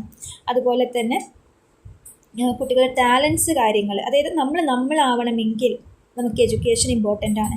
ബിക്കോസ് ത്രൂ എഡ്യൂക്കേഷൻ നമുക്ക് എന്ത് നമ്മുടെ പേഴ്സണാലിറ്റി ഡെവലപ്പ് ചെയ്യുന്നുണ്ട്, നമ്മുടെ ബിഹേവിയർ കാര്യങ്ങളൊക്കെ ഇമ്പ്രൂവ് ചെയ്യുന്നുണ്ട്, നമ്മുടെ ആറ്റിറ്റ്യൂഡ്സിൽ ചേഞ്ച് വരുന്നുണ്ട് അല്ലേ. സോ അപ്പോൾ അതൊക്കെ അപ്പോൾ ഒരു നമ്മളാവണമെങ്കിൽ നമ്മളുടെ സെൽഫിൽ ഇമ്പ്രൂവ് ചെയ്യണമെങ്കിൽ നമുക്ക് എഡ്യൂക്കേഷൻ ഇമ്പോർട്ടൻ്റ് ആണ്. അപ്പോൾ നമ്മുടെ ഫിസിക്കൽ ഡെവലപ്മെൻറ്റിന്, മെൻ്റൽ ഡെവലപ്മെൻറ്റിന്, ഇമോഷണൽ ഡെവലപ്മെൻറ്റ്, സോഷ്യൽ ഡെവലപ്മെൻറ്റ് ഇതിനൊക്കെ നമുക്ക് എന്ത് ചെയ്യണം? എഡ്യൂക്കേഷൻ ഇമ്പോർട്ടൻ്റ് ആണ്. അതുപോലെ തന്നെ നമുക്കൊരു ഡെമോക്രാറ്റിക്കലി നമുക്ക് ആ ഒരു കാര്യങ്ങൾ ഉണ്ടാവാൻ, അതായത് നമ്മളൊരു സോഷ്യൽ അവെയർ ആവാനും, അതുപോലെ തന്നെ നമുക്ക് മറ്റുള്ളവരെ ഹെൽപ്പ് ചെയ്യാനും അഡ്ജസ്റ്റ് ചെയ്യാനും, അതുപോലെ തന്നെ നല്ല നല്ല വാല്യൂസ്, സ്പിരിച്വൽ ഡെവലപ്മെൻറ്റ് കാര്യങ്ങൾ ഉണ്ടാവാനൊക്കെ ഈ ഒരു എഡ്യൂക്കേഷൻ നമ്മളെ ഹെൽപ്പ് ചെയ്യുന്നുണ്ട്. അതുപോലെ തന്നെ നമ്മുടെ രാഷ്ട്രബോധം എന്നൊക്കെ പറയൂലേ, അപ്പോൾ അതൊക്കെ നാഷണലിസം, രാഷ്ട്രബോധമൊക്കെ ഉണ്ടാകാൻ വേണ്ടിയിട്ട് ഇത് ഒരുപാട് നമ്മളെ ഹെൽപ്പ് ചെയ്യുന്നുണ്ട്. സോ അപ്പോൾ അതൊക്കെയാണ് നിങ്ങൾ ലേണിംഗ് ടു ബിയിൽ എഴുതേണ്ട പോയിൻറ്റ്സ് കേട്ടോ. So the next one is learning to live together. So learning to live ടുഗദറിൽ ഉദ്ദേശിക്കുന്നതെന്ന് വെച്ചാൽ നമ്മൾ എഡ്യൂക്കേഷനിൽ നമുക്കറിയാം, നമ്മൾ സ്കൂളിൽ പോയി പഠിക്കുന്ന സമയത്ത് നമ്മളവിടെ ഒരുപാട് കുട്ടികളെ കാണുന്നുണ്ട് അല്ലേ. ബിക്കോസ് സ്കൂൾ എന്ന് വെച്ചാൽ എന്താണ്? It's A mini society. അപ്പോൾ നമ്മൾ അവിടെ എന്ത് ചെയ്യുന്നുണ്ട്? ആക്ച്വലി ഒരു കുട്ടി ഒരു ആക്ച്വൽ സൊസൈറ്റിയിലേക്ക് പോകുന്നതിൻ്റെ മുന്നേ ഒരു കുട്ടി പോകുന്ന, അല്ലെങ്കിൽ ആ കുട്ടി ജീവിക്കുന്ന ഒരു സൊസൈറ്റിയാണ് സ്കൂൾ എന്ന് പറയുന്നത്. അപ്പം സ്കൂളിലെ കുട്ടികൾക്ക് ഒരുപാട് ക്വാളിറ്റീസ്, ബിക്കോസ് എക്സ്പെഷ്യലി ഫ്രണ്ട്ഷിപ്പ് ഉണ്ടാക്കുന്നു, അവരുടെ ഫുഡ് ഐറ്റംസ് അവർ ഷെയർ ചെയ്യുന്നു, മറ്റുള്ളവരെ ഹെൽപ്പ് ചെയ്യുന്നു, മറ്റുള്ളവരുടെ കൂടെ കളിക്കുന്നു, അവരുടെ സപ്പോർട്ട് ചെയ്യുന്നു, ഓരോ പ്രശ്നം സോൾവ് ചെയ്യുന്നു. അപ്പോൾ ഇങ്ങനെ ഒരുപാട് കാര്യങ്ങൾ കുട്ടികൾക്ക് സ്കൂളിൽ നിന്ന് കിട്ടുന്നുണ്ട്. അപ്പം കുട്ടികൾക്ക് നല്ല, അതായത് മറ്റുള്ള ഒരാളെ അണ്ടർസ്റ്റാൻഡ് ചെയ്യാനും കോപ്പറേറ്റ് ചെയ്ത് അല്ലെങ്കിൽ ഒന്ന് അഡ്ജസ്റ്റ് ചെയ്ത് ജീവിക്കാനൊക്കെ കുട്ടികളെ സ്കൂളിൽ നിന്ന് ട്രെയിൻ ചെയ്യുന്നുണ്ട്. ആക്ച്വലി കുട്ടികൾ അറിയാണ്ട് തന്നെ അവരതിന് ട്രെയിൻ ചെയ്യുന്നുണ്ട്. അപ്പോൾ കുട്ടികൾക്കുള്ളിലെ ഒരു ഡെമോക്രാറ്റിക് ആറ്റിറ്റ്യൂഡ് വരാനും, ഒരു യൂണിറ്റി എന്നുള്ള, അല്ലെങ്കിൽ എൻ്റെ ഒരു ഈസ് മൈ ഫ്രണ്ട്, അല്ലെങ്കിൽ അവൻ എൻ്റെ ബ്രദറാണ്, എൻ്റെ സിസ്റ്ററാണ് എന്നുള്ള രീതിയിലുള്ള ആ ഒരു ബോണ്ട് വരാനൊക്കെ ഇത് ഹെൽപ്പ് ചെയ്യുന്നുണ്ട്. അതുപോലെ തന്നെ നമ്മളെല്ലാവരും ഈ ഒരു സ്റ്റേറ്റിൽ ജീവിക്കുന്നു, ഈ ഒരു കൺട്രിയിൽ ജീവിക്കുന്നു, അപ്പോൾ നമ്മളൊന്നാണ്, ആ ഒരു നാഷണലിസം കാര്യങ്ങളൊക്കെ അല്ലേ. എക്സ്പെഷ്യലി നമുക്കറിയാം, നമ്മൾ നാഷണൽ ആയ സമയത്ത് എണീറ്റ് നിൽക്കുന്നു, മിണ്ടാതെ നിൽക്കുന്നു, അറ്റൻഷനിൽ നിൽക്കുന്നു, റെസ്പെക്റ്റ് ചെയ്യുന്നു അല്ലേ. അപ്പം അങ്ങനത്തെ കുറച്ച് നാഷണലിസം, ഇൻ്റർനാഷണലിസം കോൺസെപ്റ്റ് കാര്യങ്ങളൊക്കെ ഡെവലപ്പ് ചെയ്യാനൊക്കെ ഇത് ഹെൽപ്പ് ചെയ്യുന്നുണ്ട്. പിന്നെ ഓഫ്കോഴ്സ് നമുക്കറിയാം ഒരു സോഷ്യൽ ബോണ്ട്, നമ്മൾ ഫ്രണ്ട്സിൻ്റെ കൂടെ സോഷ്യൽ ബോണ്ടിങ് ഉണ്ടാക്കാൻ, കോപ്പറേറ്റ് ചെയ്ത് ജീവിക്കാൻ, അതുപോലെ തന്നെ പേഷ്യൻസ്, മറ്റുള്ളവരോട് ക്ഷമിച്ചു കൊടുക്കാൻ, ഇതൊക്കെ നമ്മൾ എന്ത് ചെയ്യുന്നുണ്ട്? എഡ്യൂക്കേഷനിലൂടെ പഠിക്കുന്നുണ്ട്. പിന്നെ അതുപോലെ തന്നെയാണ് നമ്മുടെ ഒരു കൾച്ചേഴ്സ് കാര്യങ്ങളൊക്കെ, ബിക്കോസ് നമ്മുടെ കൾച്ചേഴ്സിനെ കുറിച്ചൊക്കെ മനസ്സിലാക്കുന്നത് സ്കൂളിൽ നിന്നായിരിക്കും. സോ ത്രൂ എഡ്യൂക്കേഷനിലൂടെയാണ് നമ്മൾ ആ കൾച്ചേഴ്സ് കാര്യം മനസ്സിലാക്കുന്നത്. സോ അപ്പോൾ ആ കൾച്ചർ ബൗണ്ടിൽ നിന്നിട്ട് ജീവിക്കാനും, നല്ല രീതിയിലുള്ള ആറ്റിറ്റ്യൂഡ് കാര്യങ്ങൾ കൊണ്ട് പീസ്ഫുൾ ലൈഫ് ജീവിക്കാനൊക്കെ എഡ്യൂക്കേഷൻ നമ്മളെ ഹെൽപ്പ് ചെയ്യുന്നുണ്ട്. സോ അപ്പോൾ അതാണ് ലേണിംഗ് ടു ലിവ് ടുഗദർ എന്നുള്ളൊരു കോൺസെപ്റ്റിൽ പറയുന്നത് കേട്ടോ. അപ്പോൾ ഈ ഒരു 4 പില്ലേഴ്സ് ഭയങ്കര ഇമ്പോർട്ടൻ്റ് ആണ്. Learning to know, learning to do, learning to be, learning to live together. പലപ്പോഴും എസ്സേക്ക് ചോദിക്കാറുണ്ട്. എന്തായാലും ഇത് എസ്സേക്ക് 5 മാർക്സിന് എന്തായാലും വരും. ഈ ഒരു ചാപ്റ്ററിൽ നിന്ന് നിങ്ങൾ എന്തായാലും ഈ 4 പഠിച്ചിരിക്കണം. അതായത് ഹെഡിങ്സ് പഠിച്ചാൽ മതി, ബാക്കി നിങ്ങൾക്ക് ആ ഒരു വേർഡിൽ തന്നെ മനസ്സിലാവില്ല എന്താ അതിൽ ഉദ്ദേശിക്കുന്നതെന്ന്. അപ്പോൾ അത് കണക്ട് ചെയ്തിട്ട് എല്ലാത്തിലും നിങ്ങൾക്ക് സെയിം പോയിൻറ്റ്സൊക്കെ ഡിഫറെൻറ്റ് രീതിയിൽ നിങ്ങൾ എഴുതിയാൽ മതി. ഓക്കെ, അപ്പം that's all about the chapter. So ഈ ചാപ്റ്ററിൽ അപ്പോൾ നമുക്ക് മെയിനായിട്ട് ഞാൻ പഠിക്കണം എന്ന് പറയുന്ന പോയിൻറ്റ്സ് എന്ന് വെച്ചാൽ, ഒന്ന് ഈ 4 പില്ലേഴ്സ് ഓഫ് എഡ്യൂക്കേഷൻ എന്തായാലും പഠിച്ചിരിക്കണം, നിർബന്ധമായിട്ടും പഠിച്ചിരിക്കണം. ദെൻ നിങ്ങൾ പഠിക്കേണ്ട കാര്യമാണ് programmes to achieve universalisation of education. അതിലിപ്പോൾ ഏത് ചോദിക്കും നമുക്ക് പറയാൻ പറ്റില്ല. ഇപ്പോൾ എസ് സി ആണെങ്കിൽ 3 ചോദിക്കാൻ ചാൻസ് ഉണ്ട്. ഇനി അതല്ലാതെ 5 മാർക്സിനാണെങ്കിൽ ഏതെങ്കിലും 1, 2 ഒക്കെ ആയിട്ട് ചോദിക്കും. അപ്പം നിർബന്ധമായിട്ടും അത് 3 പഠിക്കുക കേട്ടോ. സർവ്വശിക്ഷാ അഭിയാൻ, പിന്നെ RMS, RUS എന്നുള്ള കോൺസെപ്റ്റ്. ജസ്റ്റ് അതിൻ്റെ ഇയർ, അതുപോലെ തന്നെ ജസ്റ്റ് അതിൽ ചെയർമാനെ പറയുന്നുണ്ടെങ്കിൽ അത് പറയുക. പിന്നെ അതിൻ്റെ മെയിൻ ഗോൾസ്, ഒബ്ജക്റ്റീവ്സ്, എയിംസ് എന്ന് പറഞ്ഞിട്ട് ഡിഫറെൻറ്റ് ഹെഡിങ്സിലാക്കിയിട്ട് എഴുതാം. ഓക്കെ, സോ അപ്പോൾ അത്രയേ ഉള്ളൂ കേട്ടോ ഈ ചാപ്റ്ററിൽ.